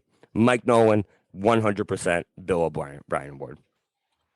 Mike Marcangelo. All right, so I would say that Adam Gase would probably be the person to be fired, but I don't think that the Jets care enough, number one. They're probably going to tank for Trevor. And two, You know what? No, Adam Gase. You know what he said after the game today? He said, I don't really understand why this is happening because it doesn't match up to what I'm seeing in practice. That's coaching. That's all coaching. Fire him now. Good, DK. Dave Clarke. All right, well, going last on this one's tough because in actual order, I think the next coach fired got picked. All my guesses got picked. So I'm going to go with a little bit of a weird one. I don't think he's going to get fired, but I think the next prominent coach to leave their job will be Josh McDaniels because I think he's going to go take the Texans head coach job. I think that it's the smartest play for anyone needing a head coach right now is to go and get Josh McDaniels. So I think Bill Belichick will. Yeah, exactly. I think he'll do a really good job in Texas. I've been an advocate, even though, again, not a Pats fan, but I've been an advocate for Josh McDaniels as a head coach for a long time. I think he got dealt a tough hand in Denver. He definitely did make some young coach mistakes, but I don't think he got enough time or rope. I think that Texans team is built for him. I think he can do a lot of the cool stuff that he's been doing with Cam Newton over there with Deshaun Watson, who is more explosive, younger, and has more tools. And they need a young guy. They definitely need a young guy over there. So if they haven't thought about it yet, I would recommend that the Houston Texans, they're a badly run organization, don't get me wrong, but I would recommend the Houston Texans go and look for Josh McDaniels and Bill Belichick mercy fire him so he can get a promotion. So now, does that happen? Would you say that happens during the season, or does Romeo finish the season out? I think that it happens on Wednesday. Wow. Whoa. Yeah. Hang on. That's pretty big. All right, let's finish this. Let's finish this and come back to that hot take. Craig, do you have a coach who you believe is going to get fired next? I'm looking through all the head coaches right now. I'm looking at them all. And there's really none of them that have been spoken for already that I can justifiably say, oh, they're going to get fired. But I look at Kyle Shanahan, and I think maybe he could be the next one. He does not have a winning record as is a 49ers head coach. They went to the Super Bowl last year, but they've only had one NFC championship, one NFC West championship. If I had to pick one, I'm looking through them all, and I'm trying to think of one that, could possibly be the next one that has been mentioned. I can't name any of them besides maybe, I don't know, Kyle Shanahan, maybe Doug Peterson or someone like that. But other than that, head coaching in the NFL right now is not as bad as we make it out to be. I'll also tell you right now. I have an honorable mention, but go ahead, Mike. I was going to say, I think that Mike McCarthy's job was just saved by Dak Prescott's injury. Right. Because I think if he's the starter and they go 1-5, 1-6, like you have to can him. But now I don't think so. Yeah, I think now he's safe for at least 1 more year. I'm with you, Mike. I was about to say him. That was my honorable mention because if like I said Dak getting hurt is is awful, obviously. But had they went 6-10, 5-11, 4-12. He's got to go. And don't compare to Jason Garrett because Jason Garrett was there for 10 years and he clapped all the time. All I'm going to say, though, is I said at the beginning of the season, it's Groundhog's Day in Dallas all over again. We're already talking about it's already clear. It's already clear. We're already talking about an injured quarterback saving the Dallas Cowboys head coach job. And it is week 5. And I had been talking about this for 10 years and I thought it was over. Hang on, I don't agree. We are again. I don't agree with it because I think Bobby's on to something with the defensive coordinator. I think Mike McCarthy is a good head coach, but I think if the defensive coordinator isn't fired by the Dallas Cowboys after this performance against the New York Giants, there's a big problem because this Giants team they're an NFL team, but they're bad. So here's mine. Originally, I had Zach Taylor of the Bengals being the first one to go. I was clearly already wrong. I also don't think he's going to be the next one. Yeah. Are you just going to give yourself the award then if you're going to nominate someone? Because that seems like like a conflict of interest. My nominee is going to tell you who the winner is. Gotcha. Does that make sense? So I thought it was going to be Zach Taylor initially. Mike kind of talked me off a ledge at that point and was like, give him some time with Joe Burrow. I put this in the show notes as well that I think Joe Burrow might be the real deal. They did lose today, but the winner that I'm going to pick the winner, even though we can't really pick it until it happens. So I'm going to call it my nominee, and I don't care that I'm repeating, is Adam Gase. I think Adam Gase is an absolute fraud. I don't understand how, one, Mike, you said it for me because that was going to be my point on what he said after the game. It's not what I see in practice. Ladies and gentlemen, this is the guy that brought the Miami Dolphins to their last playoff appearance 3 years ago. Like if you want to see a team that has had terrible head coaches, go to the Miami Dolphins and look at Joe Philbin and Adam Gase, because I think they have a very good head coach now in you Brian hated Flores. Adam Gase for weeks now. You've been saying this. Because I think Sam Darnold's getting the short end of the stick. I think Sam Darnold is a better NFL quarterback than Carson Wentz, and he can't do anything because Adam Gase is his freaking head coach. And I had an honorable mention, and Craig said it. Craig, who else did you say besides Kyle Shanahan? You said somebody else, and I can't remember who it was. Doug Peterson. Doug Peterson. Yeah, Doug Peterson is my honorable mention because that Philadelphia team, first of all, I understand sticking with Carson Wentz. I understand why he did it. I understand what he was trying to do there. But to let Nick Foles, who won you a Super Bowl, walk out the door is insane to me. Well, that's absolute insanity. But at that point, you can't pay a backup what he was going to get on the open market. So, right? but now we're getting into the organization. But now we're getting into the organization again, right? So did the organization, just like the organization seemingly did with Jimmy Garoppolo in New England, is the organizational decision getting in the way of the coaching decision, where they could have traded Carson Wentz away, who can't stay healthy, yet they could have traded him away for whatever they wanted and had Nick Foles still at quarterback. And ever since Nick Foles has left, that team has just gotten progressively worse. So is that the organization stepping in, just like we're talking about with Houston and New England? Well, I mean, they were 10-1. They were 10-1 with him before he got hurt that year. Yeah, you know what I'm saying? I think that's what put. Sorry, Mike, but I think that's what put them in that position. Like, okay, he got hurt, but we saw him on the field. Like when he's on, he's on. And he could play quarterback. Like I'm not here to bash Carson Wentz, but I think that if I like Jalen Hurts, like I wanted him to get drafted in the second round by New England, but that didn't happen. He ended up going to Philly. But I feel like it's the same thing that was going on in Chicago too. Like you had, because those guys like Wentz and Trubisky went so high, even if you don't feel that they're the guy, but because you took them so high and you basically mortgaged your future, so to speak, to them, it's like you have to give them quote unquote unlimited chances until you just feel like, okay, they're no longer the guy. And that's what's happening in Philadelphia, unfortunately, and it may lead to their demise. But it is what it is. Here's what I would say for Peterson though, like you can't grade him on just like on Wentz being hurt, right? You have to grade him on how he coaches the team when his star goes down. And to his credit, his star went down and they won a Super Bowl.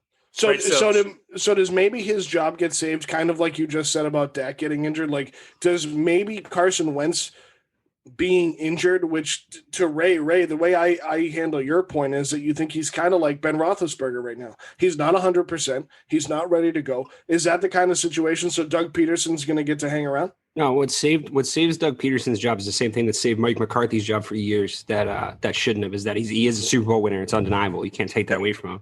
And they won that Super Bowl because of him. Like a lot of people say, like, oh, Nick Foles, but like he designed really clever plays. He beat the Patriots at their own game.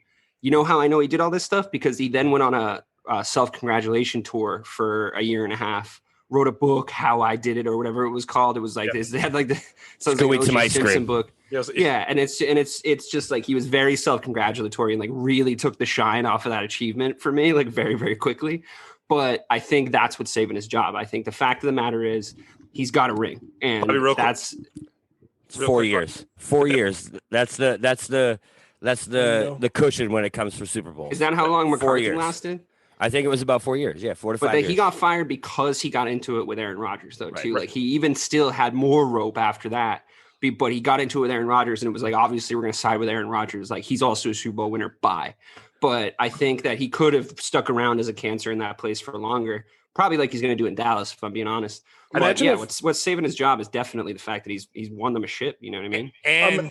And the next year, the same thing happened, and he went back to the playoffs and made another run. Like, so he's proven that his coaching can get you to the playoffs. Now, does he need a star player? Sure. Are we going to call Nick Foles a star player? I think Nick Foles was a star of that Super Bowl, to DK's point, because of Peterson's game plan.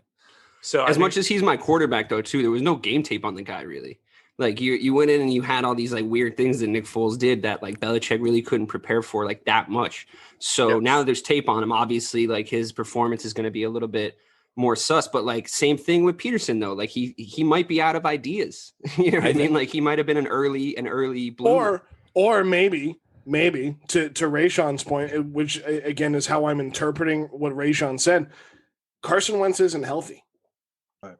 I don't, and you know what? Now thinking about it, I don't think he is. So, Dave, I absolutely agree. I agree with your point, but I think that Carson Wentz isn't healthy, and that's if he's not healthy. Why is Doug Peterson? I watched that game today. If he's not healthy, why is Doug Peterson running option plays with him and letting him run up the middle with the ball? If Ben Roethlisberger wasn't healthy, why was he doing the things he was doing? I mean, granted, he just had no protection. His thing was he had no protection. Like they were running plays for Carson Wentz today, like designed to like have him get hit. You know what I mean? To like go to his strengths or whatever, like have him make plays. That's not like that's. And he's making boneheaded throws. It's so not if he like started 10-1 that season, why? So you're gonna go like to where I? Yeah, no, it's a valid question. It's a completely valid question. Go ahead. They went 10-1. So how did they go 10-1 that season? He gets injured. I really think what happened. I really think it's a game tape issue. I think that Doug Peterson came in. I think he called a lot of unconventional offensive plays. I think that he ran a very cushioned defense that was like. Kind of like that one year, either the year previous or 2 years previous to that, that the Patriots had, where there wasn't a lot of names on it, but they had this whole bend don't break style. Peterson adopted that a little bit. He absorbed pressure. He kept the ball a lot. There was a lot of stuff that he did that was pretty like new and innovative in the NFL, but that's all stuff that everyone sort of figured out. Like you remember when the Wildcat came in and it was like scorching everybody for like 8 minutes. Yep. And then it was like, and then Belichick, I think, was the one that was like, yeah, okay, I'm going to get beat by the Wildcat. Like watch this. And then just figured it out. He got beat by the Wildcat. He got beat by the Wildcat. Then he came back and figured Ronnie it out. Brown ran off. You got to get beat by it once before you see it. So right. We got but way they never off. let it happen again. We got way off base. So the point of this was the Bill O'Brien Award, which I think is safe to say we're going to give the Bill O'Brien Award, who will be the third coach in the NFL to be let go because Bill O'Brien has been fired, making way for Romeo Crennel to be the interim head coach in Houston. We assume Dan Quinn is going to be let go in Atlanta. Adam Gase is going to be the winner of this award this week because as if we're going to do it weekly this time around, because I think Adam Gase really is the next guy to go. Mike, I hope they care enough in New York, because I don't think I've ever sympathized with Jets fans as much to see a guy like Sam Darnold and a team put together that should be a lot better than they are go through that. So guys, let's get into the chaos of the NFL, because I think we've talked about it already a lot, but let's get into what's actually going on, because we're going to be seeing a lot of things happen over the next few weeks that we've really never seen. The first note I have is Tuesday night football. So this morning, Sunday, when we're on live, and you can, if you're not watching us live, you're listening to us sometime on Monday or Tuesday. But the Bills and Titans are set to play what was originally 6 p.m., but it looks like it's now a 7 p.m. kickoff. On Tuesday night. So we get Tuesday night football this week, which is very exciting, which means I'm not even sure how this is going to work. We'll have to look at the schedule that I put out, but the Bills, who will play Tuesday night against the Titans, were supposed to play the Ravens on Thursday night next week. So clearly there's not going to be a day between games, because the Ravens would just run all over the Bills. So that game's going to get moved. So we don't know the state as of this exact moment in time. We don't know the state of next week's Thursday night game. The Broncos and Patriots, which was originally moved from Sunday to Monday at 5 p.m., has now been moved to next week, when the Broncos were supposed to play the Dolphins. And Broncos players were tweeting before this decision was made about the fairness of this situation, and I'll get into that in a second. But guys, we're talking about a lot of things moving, a lot of moving parts because of COVID-19 and the things going on in the league. Initially this morning, they came out and said, hey, there's another positive test for the New England Patriots. We'll see what happens. There was also allegedly one for the Tennessee Titans, but they haven't moved that game against Buffalo, so maybe everything is so virtual right now that they don't have to do that. But guys, I mean, what are your initial thoughts on, number one, Tuesday night football, the state of the Thursday night possibility not happening, and then Broncos players tweeting about the fairness of the situation? Yeah, I mean, so I think Tuesday night football, I think that's that's going to be interesting, right? Like, would you rather have a Sunday, Monday, and Tuesday night game as opposed to a Sunday, Monday, and Thursday down the line? Who knows? I just think that it now, like the players that opted in, and all of us that have decided to come along for the ride, this is what's going to happen, right? I think the end goal should be to get to whenever the Super Bowl is by that date. If you have to push that back a couple of weeks, maybe we should do that. Every other league out there altered their entire league year to fit the schedule and to make sure that all the games got in. I think that it will be dumb for them to think that we have to get all the games played and the Super Bowl has to happen on February 3rd or whatever the date is. Let's be a little lenient there, but fairness, to quote you, Joe, I think fairness is all relative in COVID-19 era of football, right? I don't think that Goodell is trying to screw any team. I think he's trying to get all of his games in by the Super Bowl by that date. I think that's an error. I think that needs to be flexible as well. But I think that we might see a Wednesday night game. We might see Saturday night games before December. I mean, I think that's all in play. So real quick on to Mike's Mike, point. I'm so surprised that's your take on this, because I feel like they're doing a bad job. I feel like Me too. I feel like they're doing a bad job of containing positive tests. I think the way that you can know that they're doing a bad job is that there's precedent. Other sports leagues have already done a way better job than the NFL at containing spread of the virus. What non-bubble sports did better? Because the MLB that's an invented term, non-bubble sports. The NBA made decisions in order to prevent people from getting and spreading COVID and save their season. The NFL has not done that. They basically were just like, I guess we'll test everybody. Let's just play. We won't have preseason games. Like, what difference does that make? Honestly, you know what I mean? I think this is the exact same speed bump that the MLB hit back in July. They went through that one, and we eviscerated them for running their organization terribly. But then they figured it out.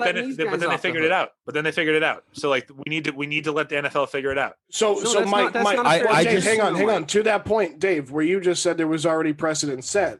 Now, to Mike's point, there's already precedent set, right? So back in July, we ripped the MLB, and I will preface this by saying there is absolutely no reason for us not to rip the NFL. We should absolutely rip the NFL, but the reason why we can give them a little bit more leash is because there has been precedent set already. The MLB also plays 6 to 7 games a week. They did schedule in doubleheaders. These are things that you can't just do. So to what Mike was saying is you have to elongate your season because you can only play one game every, let's call it 6 days. It was so early in COVID. It was so early. Like the NFL had all this time to prepare for this.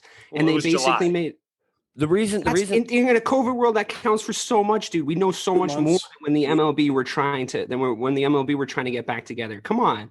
And we eviscerated them for that. And the NFL had all this time to prepare. And this is like on brand for them to screw this up in this way. This is like 100% on brand, because what do they do? They're funneling people into the stadium still, even though they're the worst sport for spreading this virus. They're letting fans come in. I understand that, like, on a base level, you're going like, well, they're wearing masks outdoors. Like, it probably won't be a spreader event if you like put them in there. But for the optics, while they're simultaneously losing the battle to COVID, and it's looking at this rate, like their season is going to go down in the shits, and everything we've talked about will all be for naught. And they're not coming out with any kind of communication of like, hey, listen, like, we get it. We're trying to do a better job, or taking any responsibility. I don't get why we always do this with them, with the NFL. They're like our favorite kid or something, because you know why? Because the product is so good. Yes, but my main point was they're screwing this up so much right now because they're unwilling to move the date. I think it's still Super Bowl. And I think that's another thing too, is when you look at what their main focus is, they can keep saying our main focus is to keep these people safe, to keep our players safe. That is absolute horseshit. Your main objective, your main objective is to get your season in without changing your schedule as much Lose as as little money as possible. Right. That's exactly. And I think that's so evident with the fact that they played that past Chiefs games last week. There was no reason for them to play that past Chiefs game when it comes down to safety of the players because of how recent people had tested positive. The only reason you play that game is so you don't have to reschedule it and mess with everyone's season. That's the only reason that game got played, because they knew that this week was also going to be a problem. So they knew that canceling last week's game would affect this week's game, and therefore now you're 2 weeks back. And that's the same thing we're looking at with the Titans right now, is why they're forcing so much to play on Tuesday, because they want to get that game in, because if they don't, that's going to mess up their schedule and the way that they have these games planned so bad, and it's going to make them look so bad further down the road. So I just think when they say that they're putting safety first, I think that's the biggest problem for me, because I think it's so evident that that's not what they're doing. If they would just move the Super Bowl to the last Sunday of February, gives you 3 more weeks to work. This could all be rectified. Like, let's just put a pause on it. Let's make sure we get our handle around. I agree, but I don't even think you have to put a date on it. I think you just say we play the Super Bowl when we can. They don't want to go up against March Madness if it happens, right? So they don't want to do that. No, they're going to win everything. It doesn't matter if it's March Madness, baseball, basketball. We've already seen it. They're king. I agree with king. that, it doesn't matter. But they're causing so much more of an internal or an external problem right now. To your point, DK, is because of their unwillingness to adjust the end date. And every other league shifted their entire year and their next year's schedule to make sure that they got their season in safely. The NFL has not done that yet. I think they probably thought that they were too big or too profitable, or maybe it just won't happen to us. Well, guess what? It's happening now. So why don't you make a precedent? Let's just say, you know what? The Super Bowl is not going to be played on the first Sunday of February. If we need to move it, we need to move it. We need to put the best interest of the fans, if you want to have them in the stands, and the players first. And the only way that we know how to do that is by extending the year. If they say that, you know what, the evisceration can be over. But until they do say that, you're 1,000% right. This might be extreme, because I know you don't want to victim blame, and I know you don't want to say like anything is anybody's fault. But I think you could conceivably ask the players, and with the way the coaches have behaved, especially with like mask wearing and like all that stuff and how much of an issue that's been. If you're the NFL, you could conceivably go like, okay, guys, we're trying to get this season done. We're getting too many positive COVID tests. You guys are all wealthy enough that like the lowest contract in the NFL is what at this point? Does anyone know? Like 400 grand? Yeah, 450 grand. You're all wealthy enough that you can self-isolate during the regular NFL season. And if you get COVID, we could start treating it like you got busted like drinking, and they put it up on Facebook and start finding them and like taking away extra PT than they already have to lose for not, passing their COVID test. Like, I mean, we could treat it like that. I know that's extreme, and I know that you get into a situation like you had with baseball then where you piss off all your players. But if you're on the Patriots right now, are you a little pissed at Cam Newton? Because he's the only one that got it. So that means that it wasn't like Gilmore in the Gilmore. Fine. And there was a practice squad player.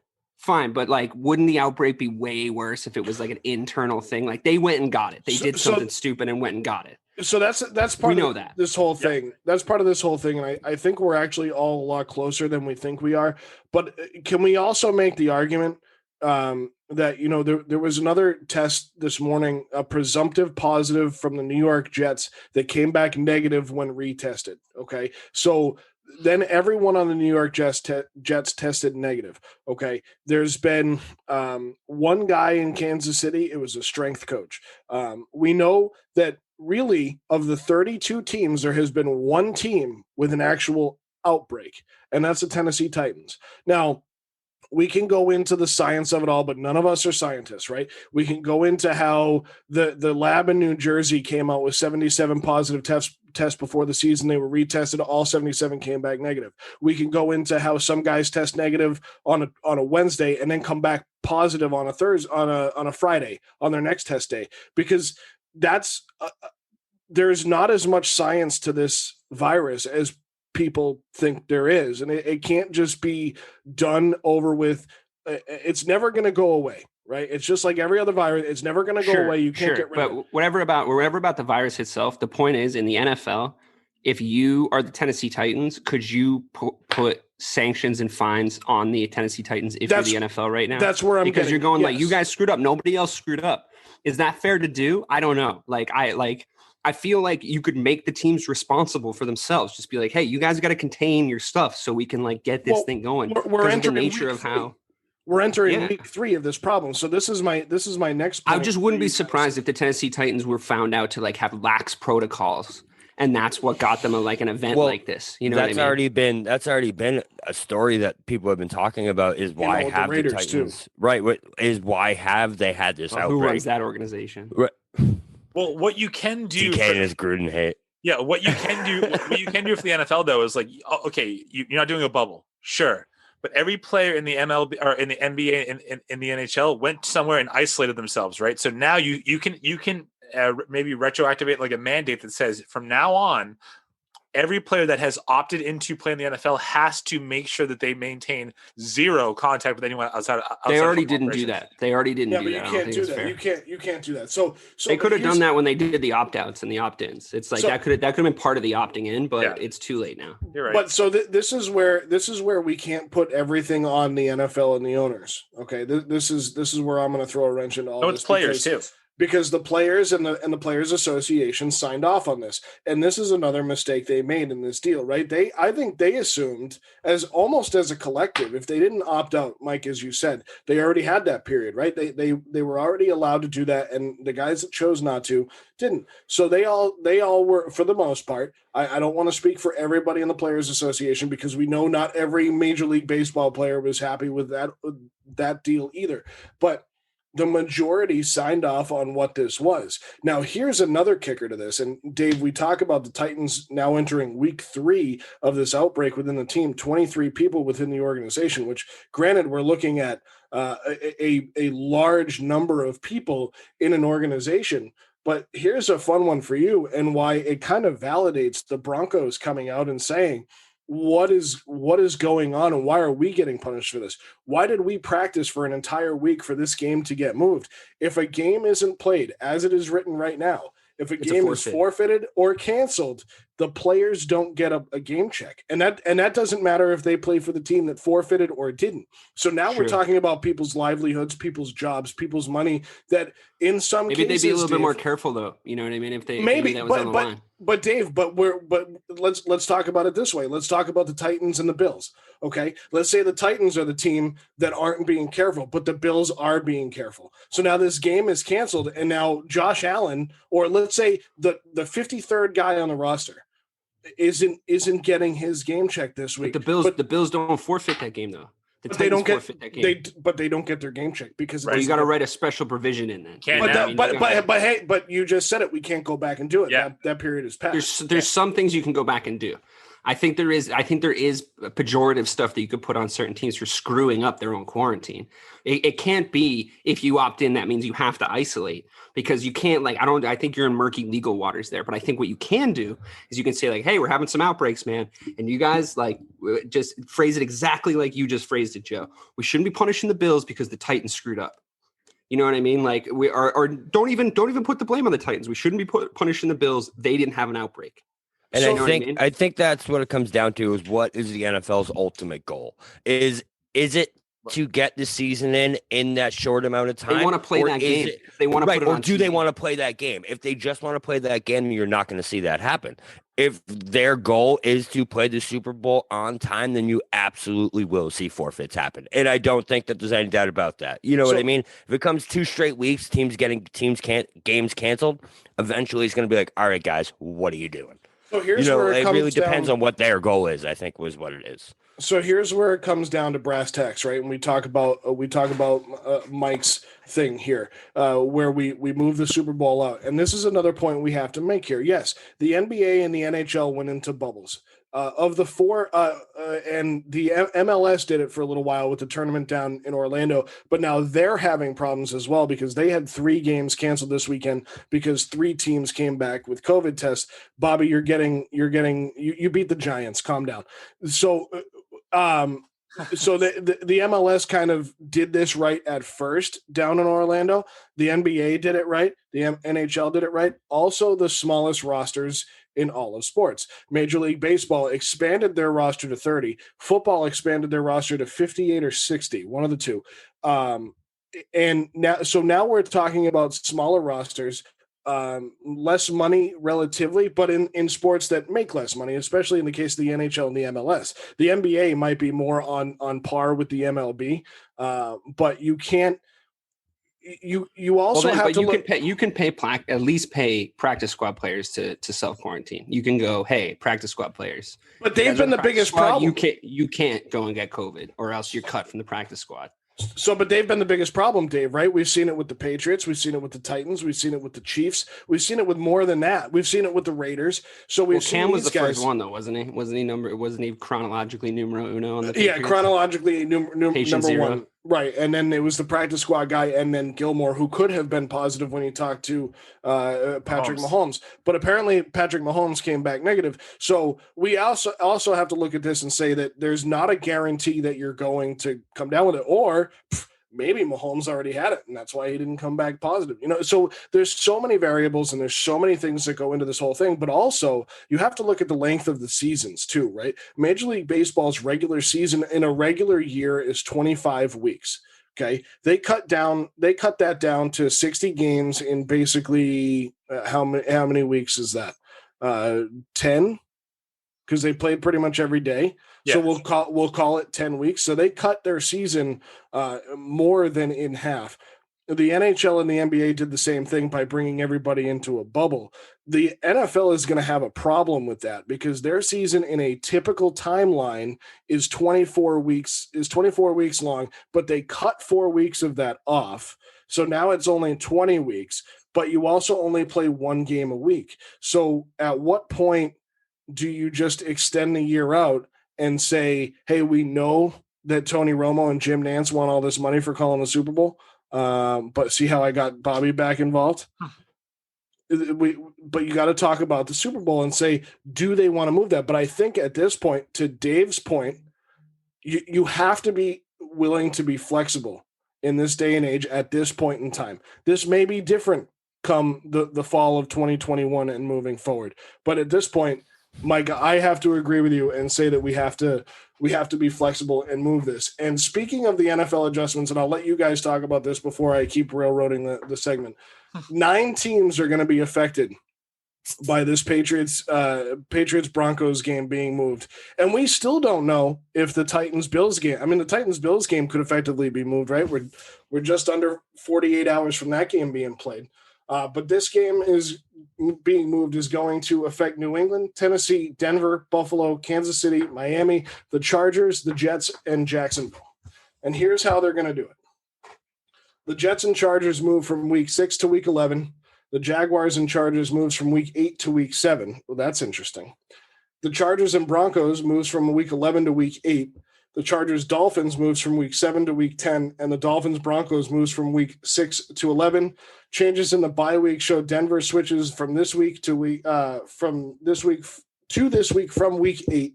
New England's from next week to this week. The Chargers from week 10 to next week. The Dolphins will now have their bye week in next week from week 10. Jacksonville from week 7 to week 8. And the Jets from week 11 to 10. Is this all of this movement at this point worth not changing the schedule to get the season in? No, that's where I think that was so confusing to me. Right. That, like, it's already a mess. You know what I mean? Like the fact their unwillingness to extend this, to draw this out and do what they can to make it more seamless for these players and make it safer for them is just so evident by you just reading all that. Because it's like, what are you guys doing? Like, really, what are you trying to do here? You know what I mean? Like, you're trying to get a season in without an asterisk, without stopping it, or whatever the case may be. But in the same time, is you're now messing with these players, and you're going to be messing with the quality of play that everyone's seeing because of all this movement. It's just crazy to me. They are holding themselves accountable to a timeline and to a date that they created. Yeah, like they can move it. So just move it. Just do the right thing and move it. So you know what? The Super Bowl will be played in the winter of 2021. Period. That's it. End of story. It will be played. That's the biggest problem I have with every sport, and really a lot of things in life is everybody's like, we have to do this. And it's like, listen, if Craig released one of our episodes at 1 p.m. on a Thursday instead of 5 a.m. on a Thursday, Who the hell cares? It's our show. We make the rules. Craig can do whatever the hell he wants. It's the same Craig's thing the one sports. that cares, though. Yeah, that's true. Craig doesn't sleep. Never do that. Craig doesn't sleep until that episode is published. But the point is that we create timelines that we feel we have to stick to. Sorry, Craig, go ahead. Right. And if you wanted to sound shitty. Right. And if we wanted to sound That shitty, too. we get another producer that's not Craig, and then it would sound awful. So, but the point is that you can change anything that you want. People do it all the time, but we get so stuck on these timelines and in our human element that we can't understand why we can't change things. I mean, I want to ask a question, and Rayshawn, I'm going to ask you because you've been pretty quiet during this entire time. Do you care if the Super Bowl is played on February 3rd, on February 23rd, as opposed to February 3rd? Like, does it really bother you? I could care less, man. Honestly, I think that you should push it. You should push the season to have a week 18 or a week 19. So you can just give teams 2 buys if they need it. That should be the case anyways, in my opinion. But especially under these circumstances, give what the situation requires, right? So if it requires for you to push something back, then do so, right? So, and like you said, Bobby, this is so on par with what the NFL does. Roger Goodell, since he's been in the NFL, has been very reactionary as opposed to being proactive, right? So we can get on the NFL because if there's any league that should have got it right, it should have been them. Because if their offseason started in March when, guys were signing for free agency and getting traded, and then, essentially March is when we went to a shutdown. So in that moment, you say, okay, we don't have all the facts right now. We don't know all the science. But because we have 6 months to devise a plan, by April, we'll have this. By May, we'll have this. By June, we'll have this, so on and so forth. So that when you get to August and you get to September, when the season is going to be in full force, you say, here's our plan. Here's our plan if things change. But just know that whatever we have on paper is subject to change. We appreciate your patience. Fans, we appreciate your patience. TV stations, we appreciate your patience. And we're going to move together accordingly and, go just kind of move accordingly as we need to. So they should hire Ray as the PR guy. He's got the whole PR strategy laid out already. But that's what I'm saying. Ray should be all right. You know what, Ray? Instead of being taking Adam Silver's job, because I like the job that Adam Silver does, you can have Goodell's job. Just share some of your $42 million salary with us. That's all I ask. Oh, absolutely. Perfect. Roger Goodell should have won the Bill O'Brien Award like 10 years ago. So I'm down for that too. The last thing I want to say on this exact point is that it is going to come down a lot to money, Mike, right? So it's going to come down to, is this a date? We have to talk about contracts. Now, again, this can go back to Mike's point of contracts are made by us. The two sides should be able to come together and figure out a way. But it is going to come down to contracts, TV contracts, radio contracts, player contracts, and so many other things that are going to factor into all of these decisions. I mean, is there a contract that says we have to get it done on February 3rd? Who knows? So squashing that topic, and now what we're going to do is we have 2 features coming for you in the last 10 minutes because we just kept it going. Craig's like, I'm the producer. I don't even know what you're talking about. The first one, Craig, you know what's coming because it was just mentioned in the chat, is this week's Gump Award. You didn't have it ready, did you? No, because we just said in the chat we weren't going to do it, but I'm going to get it now. Yeah, we did. I have a good one. I'm ready for it. All right, hold on. Don't do anything yet. All right, here we go. Live television, ladies and gentlemen. Here we go. Everybody. Well, hang on a second. Craig, fact check. What do you want? It says Gump Award before this is by Bobby, and then Dave says Gump, no time. And I say, I'm the host. And as Mike would say, I'm just going to throw it down on the table and let it flop around. Speaker of the House Dick. Speaker of the House Dick. That was me. That was my. Sorry. I've never said that. I've actually never said that. You're that right. was my quote. It's like, I think we're going to need a bigger boat from Jaws. That wasn't the actual quote. Craig, the Forrest Gump Award.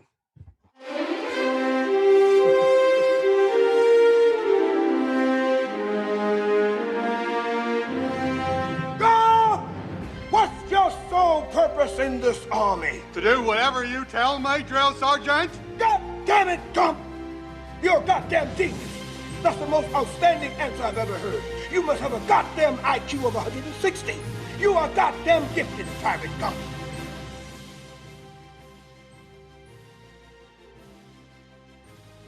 Craig, you're the best, man. All right, I love it. So we go into the Gump Award, and the Gump Award. I can't say it as good as Dave. So Dave, tell us the Gump Award. All right, I'm also going to use that opportunity to go first too, because we did a lot of talking about my selection. Forrest Gump Award: dumbest smart guy in sports or smartest dumb guy. So if you listen to the other shows, it's been explained in Forrest Gump. He's supposed to be stupid, but he achieves a lot, and all the people around him are supposed to be smart, and they keep messing up. So my Forrest Gump Award nominee, and I hope I win this week because I invented the damn thing and I couldn't even win last week because I nominated John Gruden, and apparently I'm participating in a John Gruden fan club podcast. But here we are. My nomination was almost John Gruden, but then he beat the Chiefs somehow, so maybe I'm wrong about him.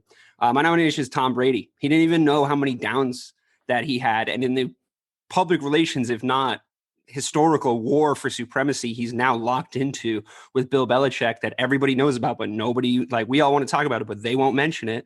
He just made himself look like an idiot. Tom Brady, my Forrest Gump Award nominee for being the greatest quarterback of all time and not being able to count to 4. Come on, bro. That will happen. I'm going to go to Ray next for his nominee for the Forrest Gump Award. Yeah, so we're keeping the theme with Tampa Bay, and I'm actually going with the head coach, so Bruce Arians. So, he is also someone who he's a smart guy, but for you not to be on the same page with your quarterback is unacceptable, right? So, that's something that Brady's been used to.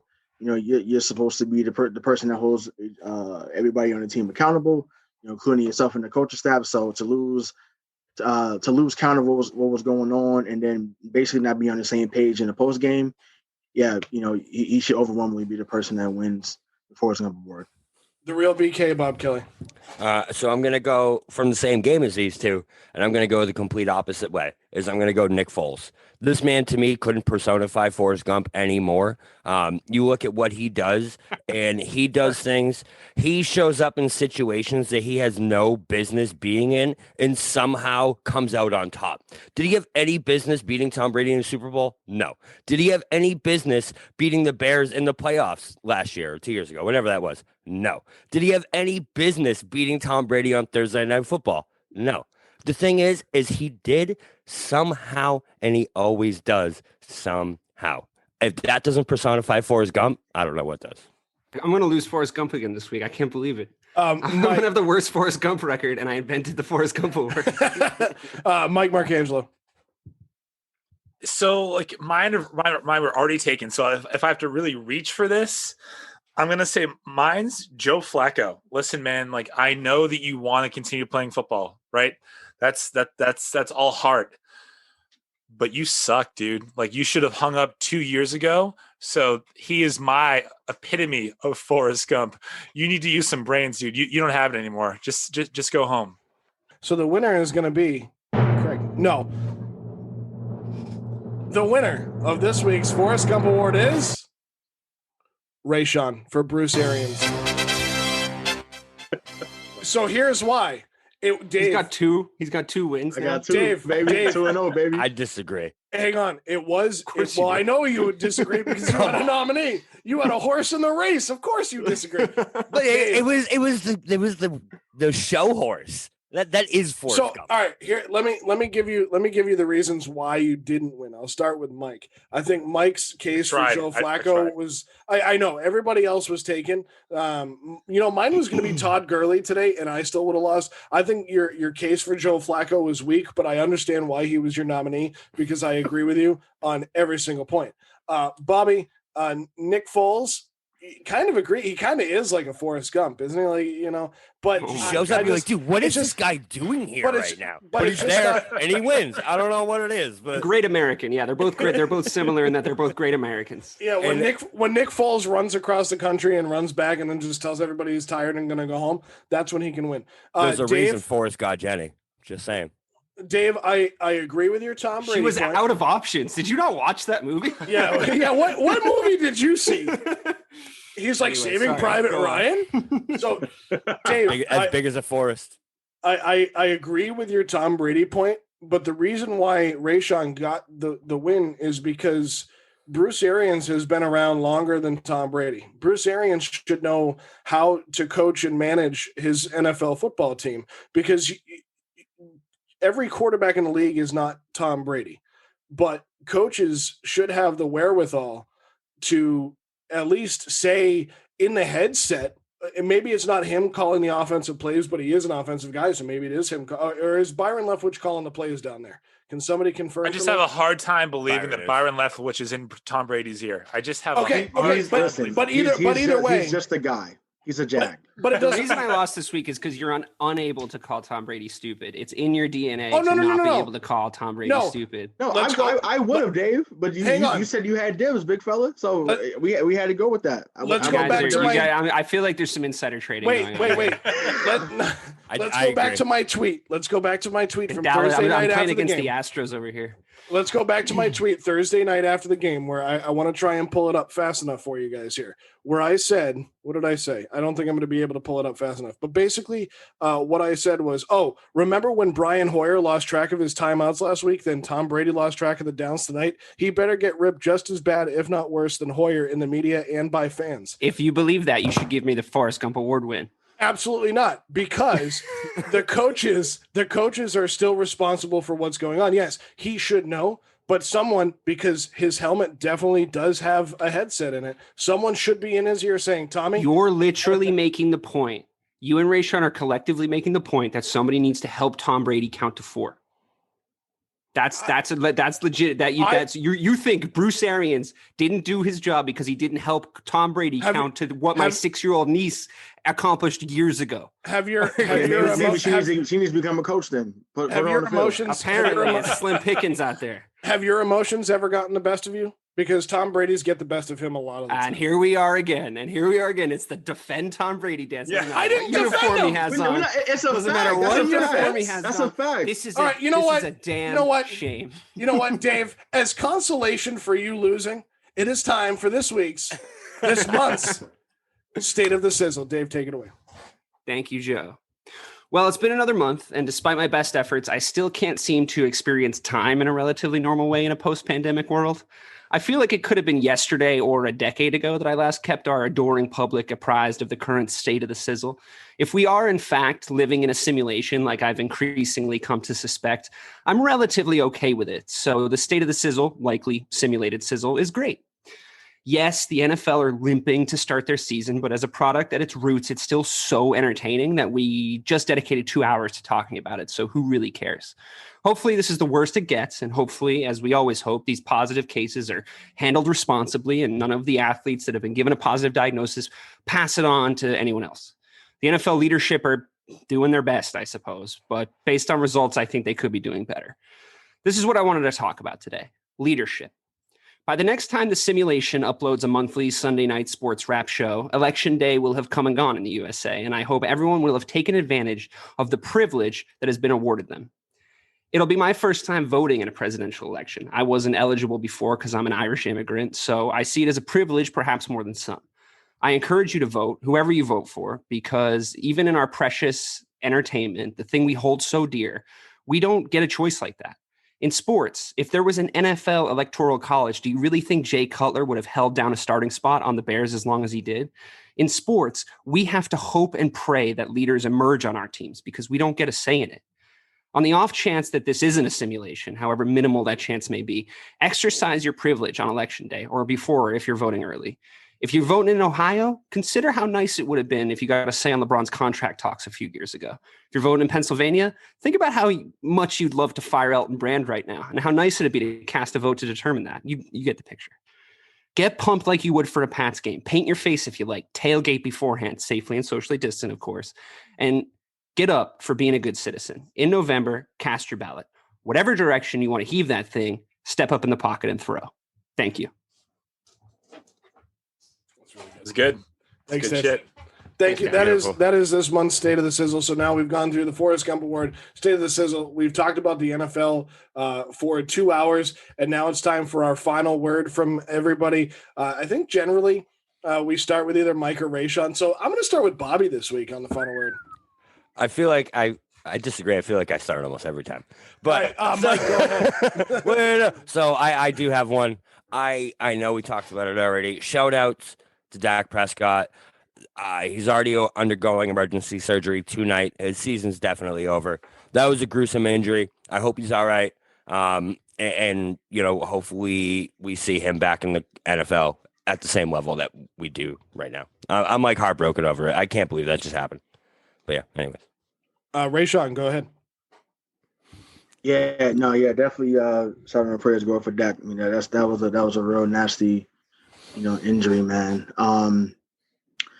I mean, and everyone knows that, every show that I've been on, I've ended with, arresting the cops that, that killed Breonna Taylor. But although I still want those injustices to be taken care of, obviously, I have to share the same sentiment as Dave said in the I can't even talk. The state of the sizzle. Everyone go and vote, y'all. Like it's your civic duty, and obviously, we can never tell you who to vote for. But vote early if you need to. Just make sure that you get out there because it's really of importance. Like it's really, really important. Like you see, my eyes are getting big on screen as you're watching this on Facebook Live. But go out and do your civic duty. Go out and vote, and make your voice heard. Mike, go ahead. So this is not nearly as important as what Rayshawn just said, but what I'm going to make a plea to all the players that opted in to play in the NFL. You opted in. Do your part to not spread the virus. Do your part to keep the season intact. Don't be idiots. Isolate if you need to, quarantine if you need to, but please, you chose to opt in, so do whatever you need to do. We've all done it. We've all had to make sacrifices, right? So have you before. Now it's your turn in the season. Make sure that this does not go off the rails. You have the ability to change this. Do it. Dave, do you have any other words, or is the state of the sizzle going to be all right? Craig, do you have any final words? So piggybacking off of what Mike just talked about, I would like to remind us all and everyone out there that's listening, watching, whatever you're doing, however you're absorbing this content, you can never have too much of that winter is coming, literally and figuratively. Normally, sports winter happens in the summer where there's nothing happening. But if we lose the NFL, these people are stupid with COVID, winter's really coming because there will be absolutely nothing.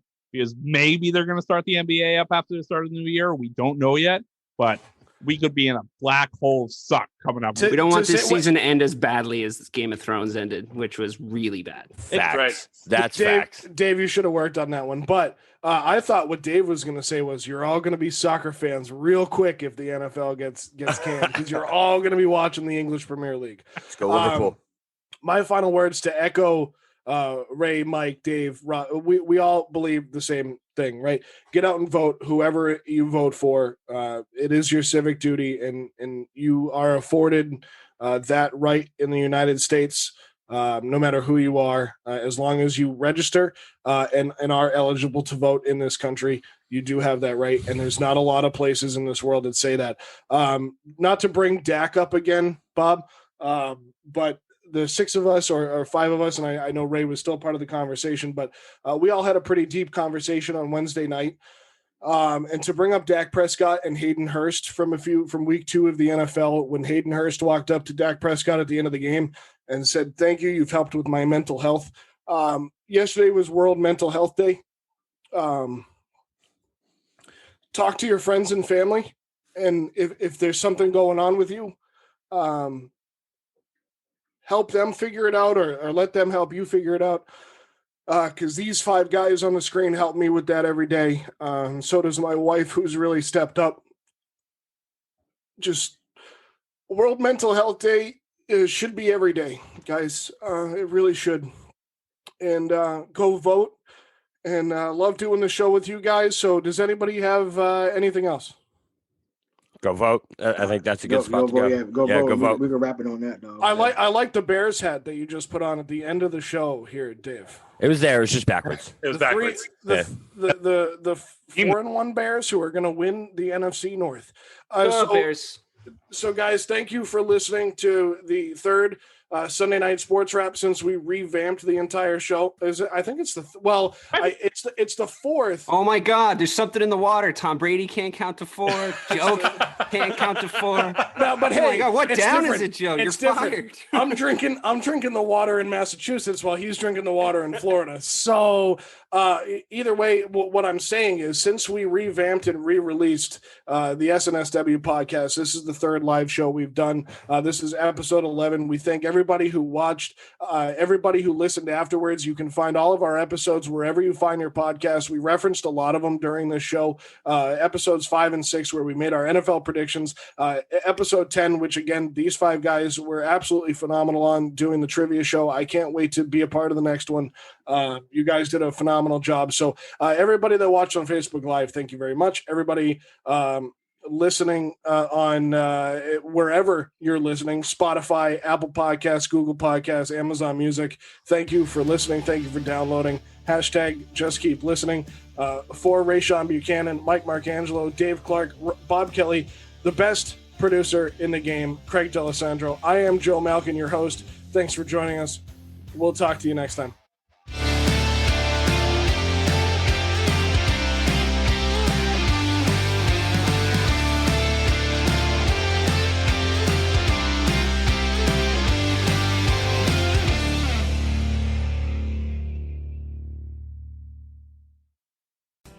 Hey, it's Tim from 50 Years of Music with 50-Year-Old White Guys, the comedy podcast you had no idea you needed. Join Ben, Jeff, and me as we continue our musical road trip back through the years and around the globe. See, just when you thought all white guys were like Joe Rogan, you come across 3 educators trying to remember when we were cool. 50 Years of Music with 50-Year-Old White Guys.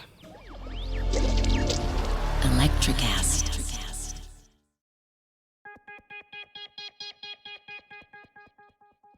Step inside the marketing mirror to uncover marketing secrets, discover gems, tactics, lessons, and campaigns you can use, next gen or fundamentals. Grab the marketing magic to improve your marketing and win more business.